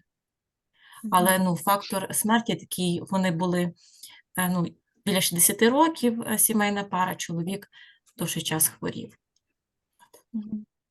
Well, I know one couple when the husband was ill for a very long time, and actually they were not young one, they were over 60, both of them, and after that husband died after a long and severe death, so probably after 1 month after the death, the wife took off a lot of their belongings which were like for both of them. For example, she threw away their mattress and she was buying some new things, and as I observed it, it was with kind of inspiration and releasing.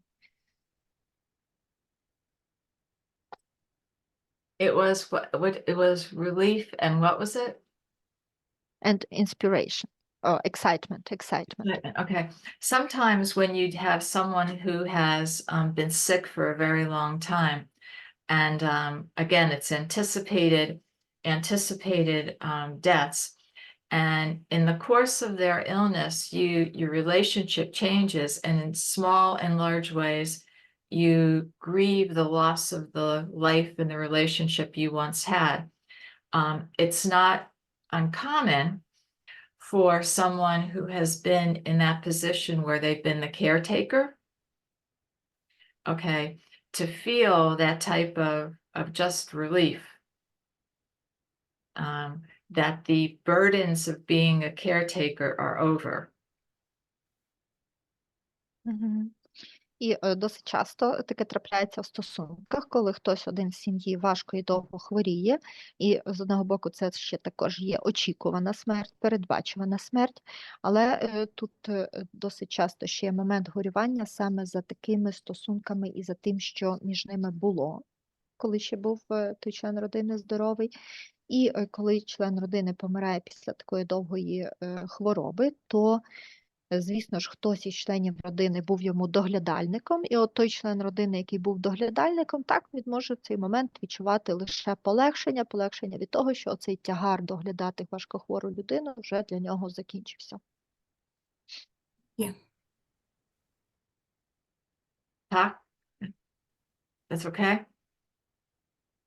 Так, відповіли на ваше питання. Okay. Let's go to linking objects. One more thing. Linking objects could also be where sometimes survivors unconsciously start taking on the habits of their loved ones to somewhere keep them close. Like maybe they'll start eating their loved one's favorite food. Okay. Or they will start using phrases that their loved one once used. Мгм. І These objects, they keep us connected to our loved ones.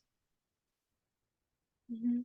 І ще один момент про ці зв'язуючі об'єкти. Досить часто людина, яка переживає втрату рідної людини, підсвідомо починає переймати певні звички людини, яка померла. Наприклад, починає їсти улюблену їжу людини, яка загинула, або починає вживати улюблені фрази, або часто вживані фрази померлого. Тобто зв'язуючі об'єкти – це є щось, що дає нам зв'язок з померлим.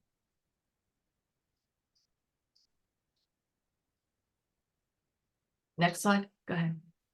Мгм. Okay. Next slide. Number 4. Okay.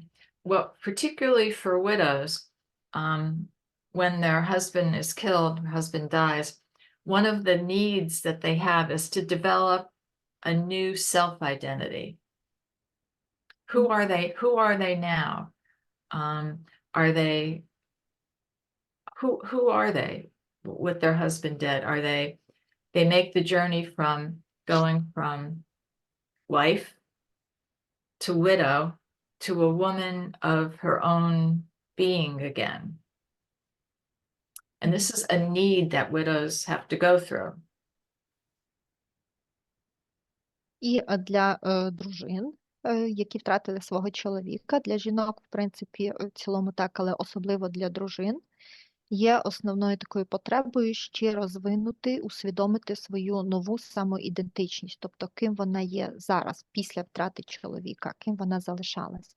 І дуже часто жінкам треба пройти цей певний шлях від статусу дружина до статусу вдова, і далі до статусу жінка, яка існує сама по собі. І кожній вдові приходиться і треба пройти через оцю четверту потребу. Sometimes it becomes easy for military widows, for war widows, to take on that identity, and that becomes their own identity. I am a war widow, and they are nothing else. І дуже часто для вдов військових дуже складно прийняти цю нову ідентичність, і вони зупиняються на ідентичності, що я є вдова військового, і залишаються лише в цій своїй ідентичності.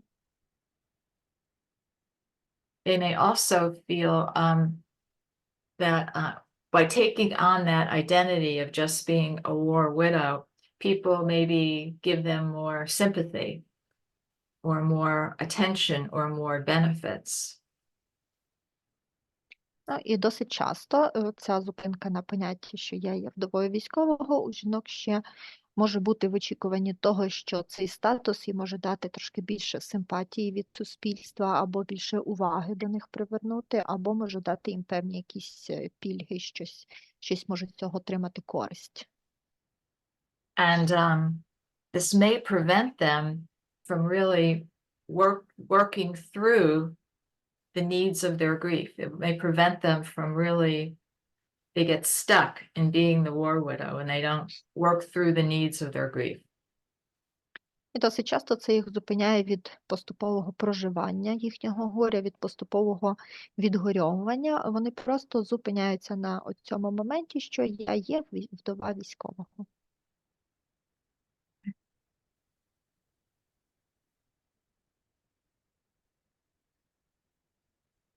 It's difficult to see how to make progress in grief. And sometimes the way to see if you're making any progress at all is to look backwards. І іноді досить складно побачити, чи має людина якийсь прогрес в горюванні, чи немає. Але якщо ви точно бачите, що людина не має ніякого прогресу в горюванні, то тоді треба озирнутися назад. When an example, a personal example is when my first husband was killed, and it was months later And I asked another widow, I said, how will I know, okay, if I'm doing the right thing and working through my grief? How will I know I'm getting better? І можу такий навести приклад з мого власного життя. Коли вбили мого першого чоловіка, то вже десь через місяць після його загибелі я запитала іншу вдову, а як я взнаю, що я дійсно правильно горюю, як я взнаю, що моє горювання проходить, і як я взнаю, що мій стан покращується. She told me, you'll know you're getting a little bit better when one day you wake up and your husband will not be your first waking thought. А вона мені відповіла, що ти дізнаєшся, що тобі стало хоч трошечки краще тоді, коли ти вранці прокинешся, і твій померлий чоловік не буде першим, про що ти подумаєш після пробудження. I said to her, that's never going to happen. А я їй відповіла, так такого ніколи не буде.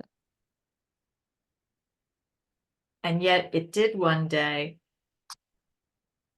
without, Але, and I didn't realize it till later on in the day.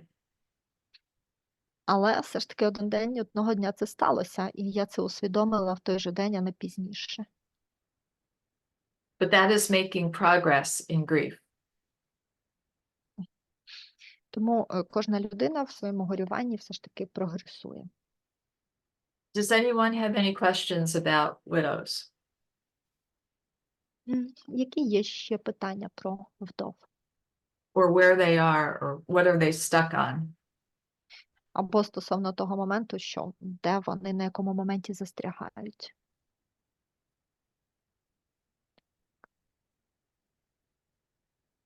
Якщо хтось має питання, кажіть, будь ласка, бо не бачу нічого, окрім Мене- презентації. Уляна, да? Так, у мене, можливо, більше питання про те, яким чином і на який етап повертатися, якщо не відбулося це догорювання і застрягання в статусі вдова військового. Можливо, це буде далі, тому не знаю. Well, I have a question about, actually, you told that if the process of grieving is not going on forward, so we should stop and look backward. So to which stage should we look? To which stage should we come back? Just to look to see to see the progress you have made. And the progress sometimes is in very small steps. But you look back and you'll think, well, maybe like I said, I woke up one morning and he wasn't the first person I thought of, or maybe I was able to accomplish going back to work quickly, or I was able to read something and remember what I wrote, remember what I read. Or I woke up and I did not have back pain, or I didn't feel as if I can't move forward, or I was just too fatigued. Little things show progress, but you don't see it until after the fact. Ну, тоді варто подивитися і поспостерігати взагалі той прогрес, який є, тому що швидше за все він є, але він відбувається дуже маленькими кроками, і просто звернути увагу, що все ж таки щось покращилось. Тобто, можливо, як я вже казала, людина стала прокидатися, і її кохана людина не стала її найпершою думкою після прокидання. А можливо, от вдову ви запитаєте, вона скаже, що, ну, мабуть, я стала швидше вранці збиратись на роботу. Або що так, я вже можу щось прочитати і запам'ятати, що я прочитала. Або я вранці встала і мені вже не болить спина. Або я відчуваю, що я можу рухатися по життю, тому що я вже не відчуваю себе весь час занадто втомленою. Тобто зазвичай цей прогрес є, але іноді він є дуже такими маленькими моментами, і треба роздивитись, що відбувається, щоб відмітити все ж таки цей прогрес.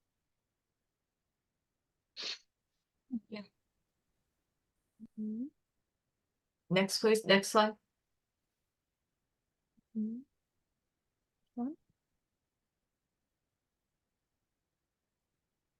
Part of the needs of grief is the kind of the spiritual component of it. And there's many different ways to say that, but one of that is to search for meaning. І ще одною потребою є певна духовна потреба, це духовний компонент стосунків, і як більшість її характеризує, це певний пошук сенсу. And this search for meaning may take you down the path of religion. It may take you down the path of worth. It may take you down trying to figure out what it is. Where is not only the meaning in your loved one's death, but also what was the meaning in their life? І цей пошук сенсу, який досить часто є процесом для людей, які переживають втрату, він може поставити людину на шлях релігії, може поставити людину на шлях пошуку значимості, а може поставити людину на шлях пошуку сенсів іншим шляхом, але зазвичай тут все йдеться до того, що потрібно надати певне значення, певний сенс смерті чоловіка, і також ще надати певний сенс, певне значення своєму життю, тобто значення смерті і значення життя. You also will find that it takes survivors into sometimes asking the questions that don't have answers. Ну і також майте на увазі, що досить часто цей пошук сенсів призведе людину, яка когось втратила, до певних питань, на які не завжди можна дати відповідь. You know, why did this happen? Why is this? Why was this? Why was my husband killed? Why did this happen? Was it something that I done that I don't deserve to be happy? Did I do something? Was it his? And you just ask yourself these really hard questions. You know, why did God let this happen? Why is it me? And there's no answers, but asking those questions helps you to find peace of mind. І досить часто такими питаннями, на які неможливо знайти відповіді, це можуть бути питання, але які ця особа буде весь час задавати собі, і, можливо, і вам, це на кшталт, чому це сталося, чому вбили мого чоловіка, що ж я такого зробила, що я не заслуговую щастя, і це сталося. Що я в житті зробила не так, що це відбулося? Чому це сталося саме зі мною? Чому дозволилось статися цьому? І ці питання можуть задаватись дуже довго, дуже часто, і хоча і відповіді на них може так і не знайтися, але, в принципі, ці питання, вони покликані знайти певне умиротворення в душі. The other thing survivors do is they ask themselves, has my life changed? What's the purpose of my life now? And those are all hard questions to ask and answer. І іншим типом питань, якими досить часто задається людина, яка когось втратила, це «а як змінилось моє життя?» і «яка тепер мета мого життя?» І це знову-таки може бути питанням, на яке неможливо дати відповідь. Next one. Next, please. Yes. 6. Yes? Okay. One of the need of grief is try not to do this alone. And even though, as we mentioned just very early, you know, men and women have different styles of grieving, and sometimes you cry without tears, you know, and sometimes you act out your grief, and you can act it out in small ways, positively, and you can act it out negatively, okay? But they act out. So the first need that you have is don't go it alone. You know, let other people help you. Turn to, first of all, learn about what you're dealing with. It's different than a death in a civilian death, because you have someone who has died for their country. You have someone who has made a sacrifice. People will say sometimes that a military death has a higher calling. І Military остання service. Остання шоста потреба – це не робіть це на самоті, не горюйте на самоті. Завжди є якісь певні групи, де збираються жінки, які також перебувають в горюванні, і дуже багато людей, вони можуть бути одночасно на різних стадіях горювання, але ви можете також у них отримати багато підтримки. Тобто ви будете перебувати з кимось на одній стадії, з кимось на іншим. Також ви можете і їх в чомусь підтримати, але також ви можете, як ми вже говорили, горювати без сліз. Але, в принципі, в цілому горювання, воно завжди в чомусь буде виражатися, воно знайде свій вихід. І вихід горювання може знаходити в певних позитивних діях або в певних негативних діях. Але єдине, на що хочу ще раз наголосити, не проходьте через цей процес самі. Дозвольте іншим вам допомогти. І знову ж таки, якщо говорити про вдов воєнних, то це трошки інше, ніж жінка, яка втратила чоловіка цивільного. Тому що тут завжди ще такий момент, що цей чоловік, він вмер за свою країну. Це є якийсь момент присвоєння йому певної героїчності. Ну і також ще деякі люди кажуть, що померти на війні – це є певне покликання зверху, тобто що його прикликали туди, на небеса. Another need is to don't be isolated, don't do it alone, to connect with other widows. One of the things that when all the years I've worked in this, if you put widows together, you put moms together, or you put dads together, they're going to feel that they're not isolated. And they feel that they are with other people who understand what they're going through without words. They don't have to put it into words. Наступна потреба – це не ізолюйте себе. Завжди знаходьте можливість поспілкуватися з іншими вдовами і об'єднуйте з іншими вдовами. Ну, і в процесі роботи я так бачила, що якщо зібрати вдов разом, чи матерів разом, чи батьків разом, то вони відчують себе не ізольованими, не відокремленими від суспільства. Вони побачать, що вони знаходяться в колі тих, хто може їх зрозуміти без слів. Тобто це таке розуміння один одного без слів, тому що вони розуміють, через що кожен з них проходить. You may have had this experience where when you work with survivors or you put them together, one of the first things they'll say is, "Am I going crazy?" І, можливо, ви вже маєте досвід такого моменту, що коли ви працюєте з кимось, хто переживає якісь втрати, коли ви їх збираєте разом, то досить часто вони починають один по одному питати, а чи не схожу я з розуму. Last thing is, it helps for widows, again, to just let others help you, and you find strength in that. And you could find help from the churches, from charity organizations, from other ones, from the government, anyone that can help you to understand this better, understand military grief better, and to feel that you have a connectedness with others and not isolation. І останнє, що також хочу сказати про вдов, що дозвольте, будь ласка, іншим допомогти вам. Тому що допомога іншим дасть вам силу, і користуйтеся допомогою всією, яку ви можете отримати. Це може бути допомога церков, допомога благодійних організацій, якась державна допомога, тобто будь-яка допомога, яка вам доступна, вона дасть вам можливість краще зрозуміти горе і дасть можливість пережити його, пройти через нього.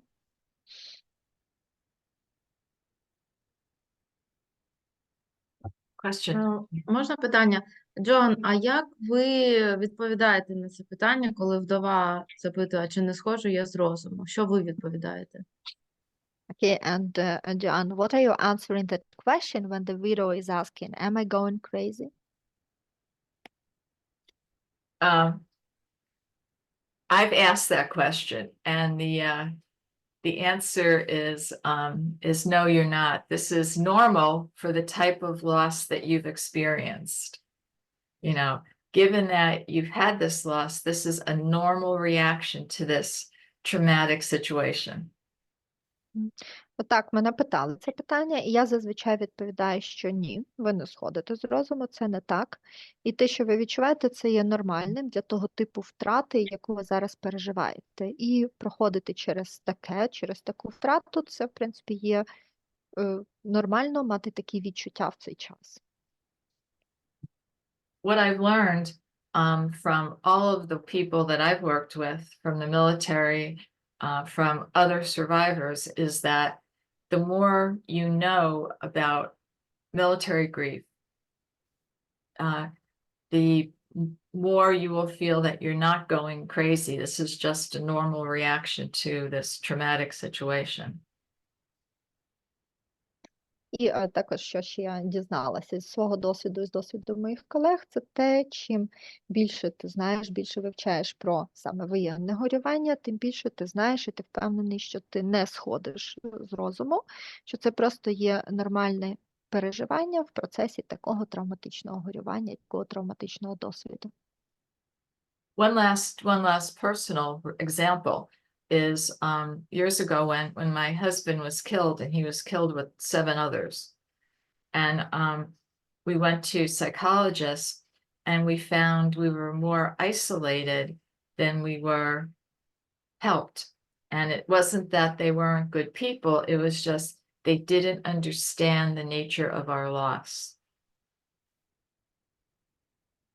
Ну і такий ще наведу останній особистий приклад з мого життя, коли загинув мій чоловік, його вбили разом з 7 іншими його побратимами, а ми тоді пішли разом до психолога, і в якийсь момент ми зрозуміли, що ми тут почуваємося ще більш ізольованими, ніж нам допомагають, тому що там ми перебували в колі людей, які не можуть зрозуміти ту втрату, яку ми переживаємо. A military loss is very similar to when, let's say, you lose a firefighter, or a policeman, or you lose someone who's an EMT or a medic, and it combines service to people and service to country, okay, with usually a very violent death. І втрата військового, воєнна втрата, вона, в принципі, схожа більше з втратою пожежника, з втратою поліцейського, з втратою когось із бригади швидкого реагування, наприклад, як лікарі швидкої допомоги, тому що це завжди втрата людини, яка присвятила своє життя служінню держави, служінню людям, а потім ця людина гине насильницькою смертю. Next, please.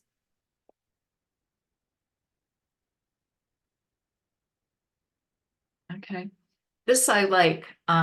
This is a physical a diagram of what stress looks like to the body. Whether it's, it's a headache, whether it's, they get a lump in your throat, you have back pain, but this is what stress looks like. And I use this here because grief is the ultimate stressor. І це моя улюблена картинка, тому що вона показує тут всі моменти того, як, власне, проявляється стрес. Він проявляється головними болями в животі, болями в шлунку. Але в цілому це є прояви стресу, але хочу сказати, що процес горювання – це по-любому, це завжди стрес. Grief also will impact your immune system. So if someone has, let's say, a physical illness or a mental health illness, and it may have been fine, grief has a way of bringing that to the surface again.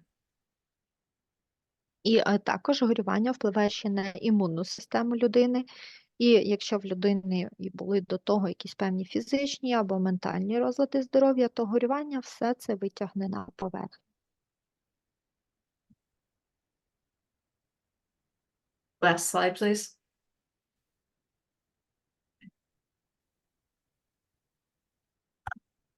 I want to say thank you for coming and joining with me today.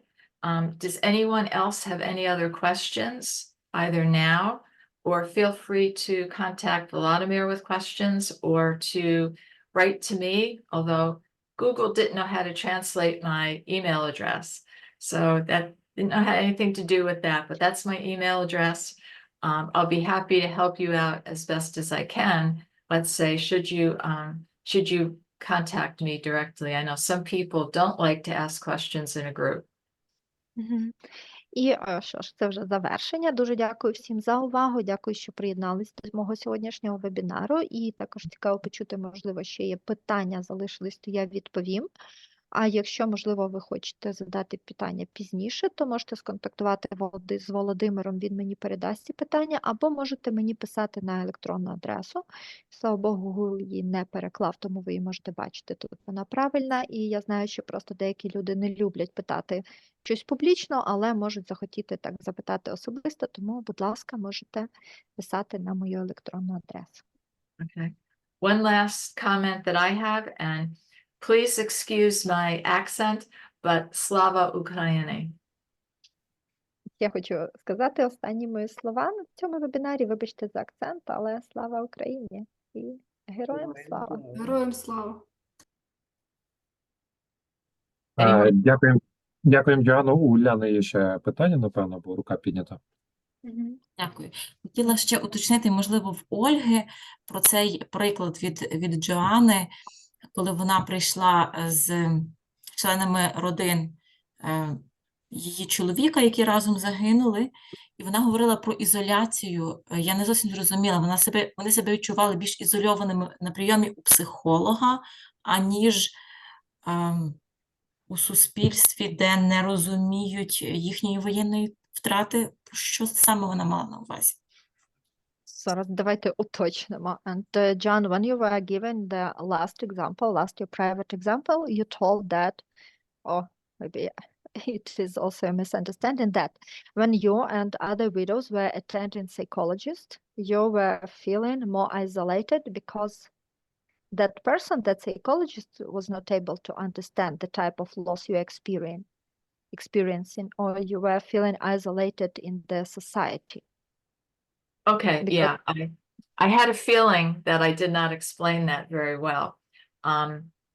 What I was trying to say was, we would go to this, they had one for the whole group, and we would go, and they weren't very, they were very sympathetic and very empathetic, but we felt that they would say, well, grief takes about a year, and you should feel better after a year.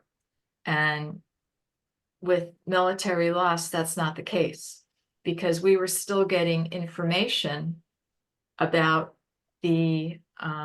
about the circumstances. My husband's helicopter exploded, about that well after a year. So what we were hearing was, well, you should feel better, but we were still getting information which was common, but it wasn't common in the civilian sector. That's what I was trying to say. I just did not say it real well. So it was about that psychologist you attended. Pardon? When we that- found some, but go ahead. So that feeling of feeling more isolated, it was related to the psychologist you attended or to the society you were I in? think it was just not really understanding real well, because they would say, well, you should be, after about a year, you should feel better. But when you have a sudden traumatic death, it takes at least a year before the reality of that just begins to sink in. And the second year and the third year is very often the hardest, because you've been through all of the first years. You're finding now that the second year is you're less of the shock, and the kind of like the learning of the first year is over. And I did not explain that well, and I'm sorry. But I have a question for everyone here before I go, and my question is this. What topic I did not get a chance to cover that you would have wanted to hear about? What's Okay, the topic? please let me translate first your answer. So all those clarification, it is related to the psychologist you were attending. Oh, okay, the psychologist, it is The separate. knowledge. I think the knowledge of what was different about, let's say, the knowledge of what was different about, let's say, having a sudden death because of like a heart attack versus having a sudden death that had all of those complications of it being sudden and violent and intentional. That's what I was trying to say, was it was just the kind of like the not, we felt like we spent more time telling them about what we were dealing with than really finding out how to deal with it. I'm never going to say that again. I'll use a different example. Okay. Понятно. But what, Так. Ну, так, чи це до психолога, чи це до суспільства, в принципі, намагалась уточнити, але так, до кінця я так зрозуміла, що це в цілому. В общем, так, ми разом з групою вдов відвідували психолога, психолог до нас дуже симпатизувала, вона була дуже емпатична, але вона казала про те, що горювання буде тривати певний час, роками, але ви будете відчувати те саме роками, але що з часом буде покращення. Але для, власне, воєнної втрати це не той випадок, тому що ми, як вдови воєнних військових, ми протягом часу ще отримуємо ще якусь інформацію про загибель наших чоловіків. Зокрема, мій чоловік загинув в процесі вибуха гелікоптера, і час від часу ми ще отримували якісь звістки і ще якісь подробиці. І це дуже характерно для вдов військових, але це зовсім не характерно для процесів, коли загинула цивільна особа. І говорячи про процеси, коли загинула цивільна особа, то там десь так, приблизно рік відбувається горювання, а далі уже процеси стають слабшими, оці переживання, але якщо говорити про тих, хто пережив травматичну смерть, раптову смерть свого родича, то навпаки, другий і третій рік по втраті людини може бути набагато важчими, тому що, оскільки смерть раптова, до неї не підготовлений, то перший рік людина перебуває в основному в стані певного шоку від раптовості смерті, а от вже другий, третій рік починаються різні процеси горювання. І, знову ж таки, говорячи в контексті, що відчували себе ізольованими, просто виходило так, що ми якби в цих процесах, перебуваючи своїх, ми мали певні фізичні симптоми і свої переживання, але так весь час виходило так, що ніби не суспільство нас підтримувало, а ми більше розповідали суспільству, що саме ми відчуваємо, як саме ми це проживаємо. Тобто ми більше говорили, ніж нам щось давали. and once again, the question is, what, and you don't have, you can answer this later by email, but what topic did you want to hear about that you didn't hear? І останнє питання, це вже я хочу вам задати. Скажіть, будь ласка, які теми ще є, які вас цікавлять, але я їх сьогодні не розкрила? Які теми ви ще хотіли би почути? Можете не прямо зараз це сказати, можете передати через Володимира, але ще що вас цікавить?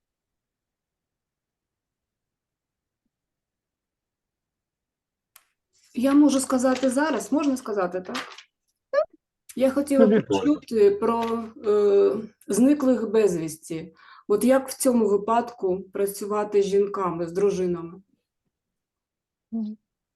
I would like to know how to work with wives whose husbands are missed and disappeared. Yes, that's a specialized topic. It's called ambiguous loss. And that's a whole nother topic in and of itself. Ambiguous loss, ambiguous grief. Так, але це така певна зовсім окрема тема. Це називається невизначена втрата, невизначене горювання, і це вже зовсім інша тема. Так. Дякую. Інна? Я працюю з дітьми, і дуже часто бувають ситуації, коли батьки не говорять дітям, тому, можливо, більш детальну інформацію про те, як супроводжувати це, інтегрувати процес горювання в сім'ю, щоб батьки більше могли спілкуватися з дітьми про це. Це перше питання. І друге питання з приводу підлітків. Вони теж дуже часто шукають дуже багато подробиць з приводу смерті, і як тоді модерувати цей процес. Дякую. As I work with children, so quite often parents are not telling the children the fact of the death. So how can I support, how can I provide this therapy, and how can I integrate the process of grieving into the whole family? And And so the second, Yeah, okay, go ahead. And second issue is about adolescent, because I also work with adolescent, and quite often adolescents would like to have a lot of details, and they are searching more and more details about the fact of death of their parent or beloved one. So how can I moderate this process also? Okay. As you know, children do not process death the way adults do. And so what it becomes important to do is at each stage for the children is to give them, to answer the questions that they have that are in the language of their age. And so I've worked with children, and again, as they get older, they ask different questions, and they want different levels of understanding. It's a balance for parents to basically raise their children, okay, and not have them enveloped or smothered in this loss, but yet to make sure that the parent is represented and is not viewed as, again, as the as the hero, the perfect one. Children also very often, they don't know what they feel. And so what they do is they act out what they feel. And sometimes they regress. One more thing, there's a very good program that I had been a part of. It was a model for grief for children called the Dougie Center. And it uses a combination of kind of technique with children, where you may use, we used to use colors, and they would make an image of what's happy and what's their favorite color. And sometimes it would even be putting a lot of pieces of material in the center of the floor and just picking out what color attracted them that day. And we also used to have what was called a volcano room. And kids took information in very small doses. And then very often they would get extremely active, and they would go in this room and they would throw balls and whiz bangs and scream and do all these things, which they thought was fun at this age, but really was a part of that physical expression of what they did not understand was going on with them. Okay, I'm sorry, one clarification. So the parents should create the image of a perfect father. No, the children do that very often. They create this hero dad, if my daddy were here, this would be different. They think they have unrealistic kind of a vision. And obviously you want to talk about the good parts, but it can hurt them down the road when they realize that their parent was also, when they go into relationships as an adult. And they're dealing with this perception of this hero dad, and they may not find, let's say, boyfriends or men or husbands who can match up with that perception. But again, it's called the Dougie Center.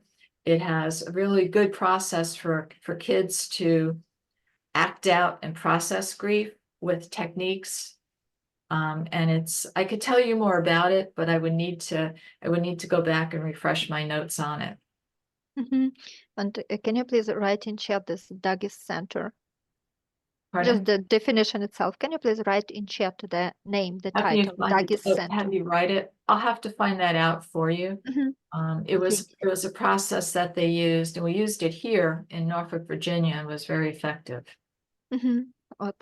І в цілому вам варто знати, і я думаю, що ви знаєте, що діти не опрацьовують смерть в такий самий спосіб, як це роблять дорослі. Діти задають дуже багато питань в процесі свого дорослішання, і ці питання в різні вікові періоди будуть дуже різними, і дуже важливо дитині дати відповіді на всі питання, які вона задає, і дати це у формі відповідній до віку.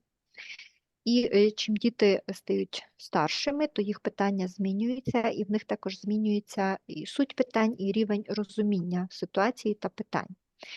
Також ще дуже важливо створити для батьків певний баланс, тому що коли в процесі, коли батьки ростять дітей, звичайно, діти задають питання, батьки намагаються відповідати і створити ж певний образ загиблого батька, але важливо розуміти, що діти створюють образ ідеального батька-героя, наділяють його певними героїчними ідеальними характеристиками, і важливо все ж таки, щоб батьки, ну і ви як терапевт, говорили про хороші сторони батька, який загинув, але також, щоб це було якби в межах того, що він був людиною, тому що дуже часто потім, коли дитина виростає, то її дуже так боляче опускають на землю той факт, що дитина починає шукати собі життєвого партнера, основуючись на оцих ідеалізованих уявленнях про батька, і стикається з тою реальністю, що так не є. От. І також ще дуже часто діти, вони можуть не розуміти свої відчуття, не розуміти, що вони відчувають, але можуть намагатися певними діями виражати свої відчуття, тобто своєю поведінкою проявляти свої відчуття, але вони не зможуть це назвати і описати. І от у нас є Дагіс-центр. Це такий певний центр, де ми працюємо з дітьми і працюємо, допомагаючи їм виражати їхні емоції та почуття. Ми там дуже багато працюємо з кольорами, наприклад, просимо назвати свій улюблений колір чи, наприклад, улюблений колір дня, тобто який колір для тебе улюблений сьогодні, просимо, наприклад, використай кольори, намалюй щастя, або навіть іноді ми на підлозі розкладаємо певні шматочки матерії і просимо дитину, вони також кольорові, вибрати там, а що для тебе найкрасивіше, там найулюбленіший твій колір, найкрасивіше сьогодні. Також там в нас є певна кімната вулкан, і оскільки діти сприймають інформацію маленькими дозами, і то свої певні переживання їм треба десь викинути. І от в цій кімнаті вулкан діти можуть кидатися різними кульками, м'ячиками, стрибати, гойдатися, кричати. Тобто вони це все сприймають як певну таку дуже веселу гру, їм це подобається. Але з іншого боку, це також є певне встановлення фізичного зв'язку з тими емоціями, які діти переживають. Дякуємо, колеги. Я бачу, у вас ще є питання, є в Віки питання, є в Галини. Думаю, що є і по провину, і інші речі. Ми їх, напевно, краще для розширеного курсу винесемо і підготуємося, тому що ми вже так перебрали часу. And dear John, we still have a lot of questions, but as we overtook the time, so probably we can stop here, and can we pass these questions to you and maybe you will give the answers? Surely. I have just one, and I saw someone had their hand up, but I have just one thing I want to toss out, and that is, we talked about war widows, combat widows, and I was curious if you all work with widows of service members who were in the military but did not die in war, or family members, where they died from, let's say, from accidents, okay, or from friendly fire, where those things happen in combat, or they die from an illness or a disease, or they die from a training accident, or they die by homicide, or they die by suicide. How are these widows considered war widows? Or are they, and how are they addressed? Those are important topics that we did not cover. And if it is important, we can cover those at another time. Thank you. І Джон каже, що ці питання, які ще залишились, можна їй передати, вона відповість. От, тому, Уляна, ви тримали руку, можете також написати, можливо, в чат. Але, Джон, ще є питання до аудиторії. Скажіть, будь ласка, чи стикались ви з вдовами військових, але тих військових, які загинули не в процесі бойових дій? Тобто, наприклад, загинули, будучи військовими, в аварії, від хвороб, в якихось на тренуваннях, або від так званого дружнього вогню, тобто застрелені випадково своєю стороною, або які були вбиті, але не під час воєнних дій, або які скоїли суїцид. То чи в вашій країні це трактується також як вдови військових? І чи цікава вам ця тема, чи хотіли б ви також ще на цю тему вебінар? Скажіть, будь ласка. Ця тема однозначно цікава, тому що навіть якщо брати від автомобільних аварій, щомісяця близько сотні чоловік військових гине наразі. Well, this topic is really interesting for us, and it would be extremely useful because nowadays we have several hundreds of military who died in accidents each month. І значна частина є, звісно, що пов'язана з суїцидами смертей. And for sure, we have a lot of deaths connected with suicides. Sure. And that's yeah.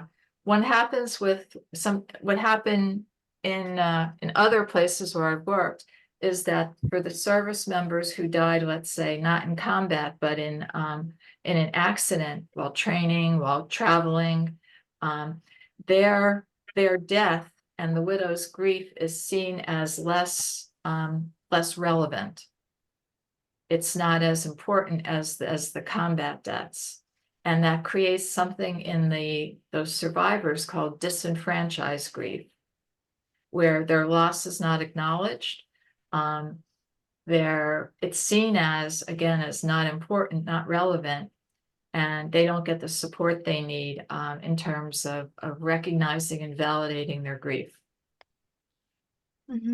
Так, і досить часто ця загибель військових, наприклад, в автокатастрофах або під час подорожей, то людьми ця смерть і, власне, горювання таких вдов, хоча це вдови військових, воно часто трактується як дещо ніби менш вартісне, менш відповідне і менш важливе, ніж якби цей військовий загинув в процесі бойових дій. І от тоді відбувається процес певний, який називається ніби як відсторонене горювання. Тобто є це горювання, але цей процес вважається не настільки важливим, як процес горювання інших. Але тут теж дуже важливо цим вдовам створювати певні осередки і надавати підтримку. У нас матеріалу і тем для майбутніх зустрічей ще буде багато. Well, and actually we may have a lot of topics for our future webinars and meetings. І ми виділили вже 3 категорії, скажімо, 3 загиблих, вдови і окремо роботи з дітьми.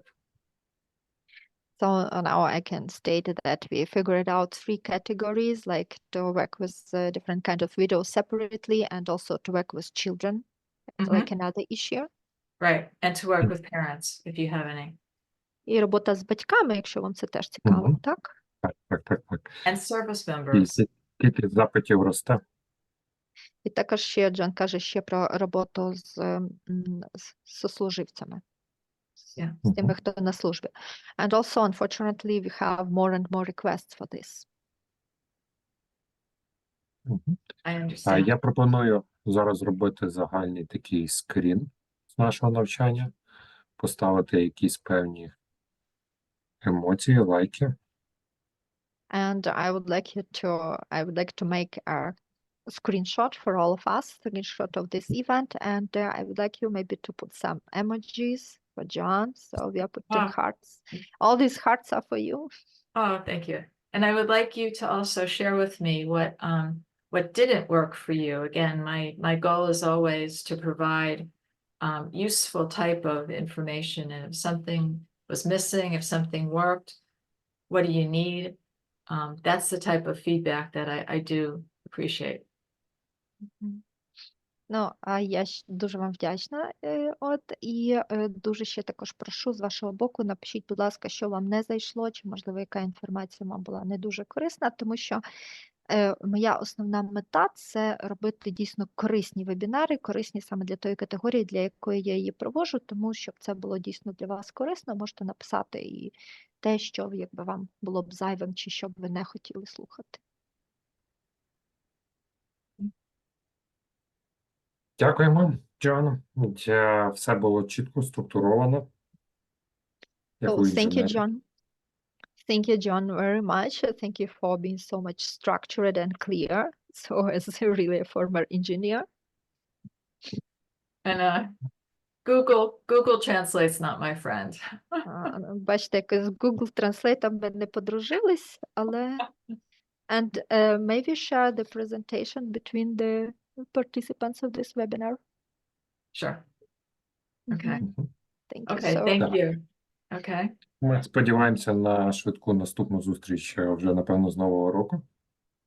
And we hope for a very fast we will meet again, and I hope it would be after New Year. Mhm. Right.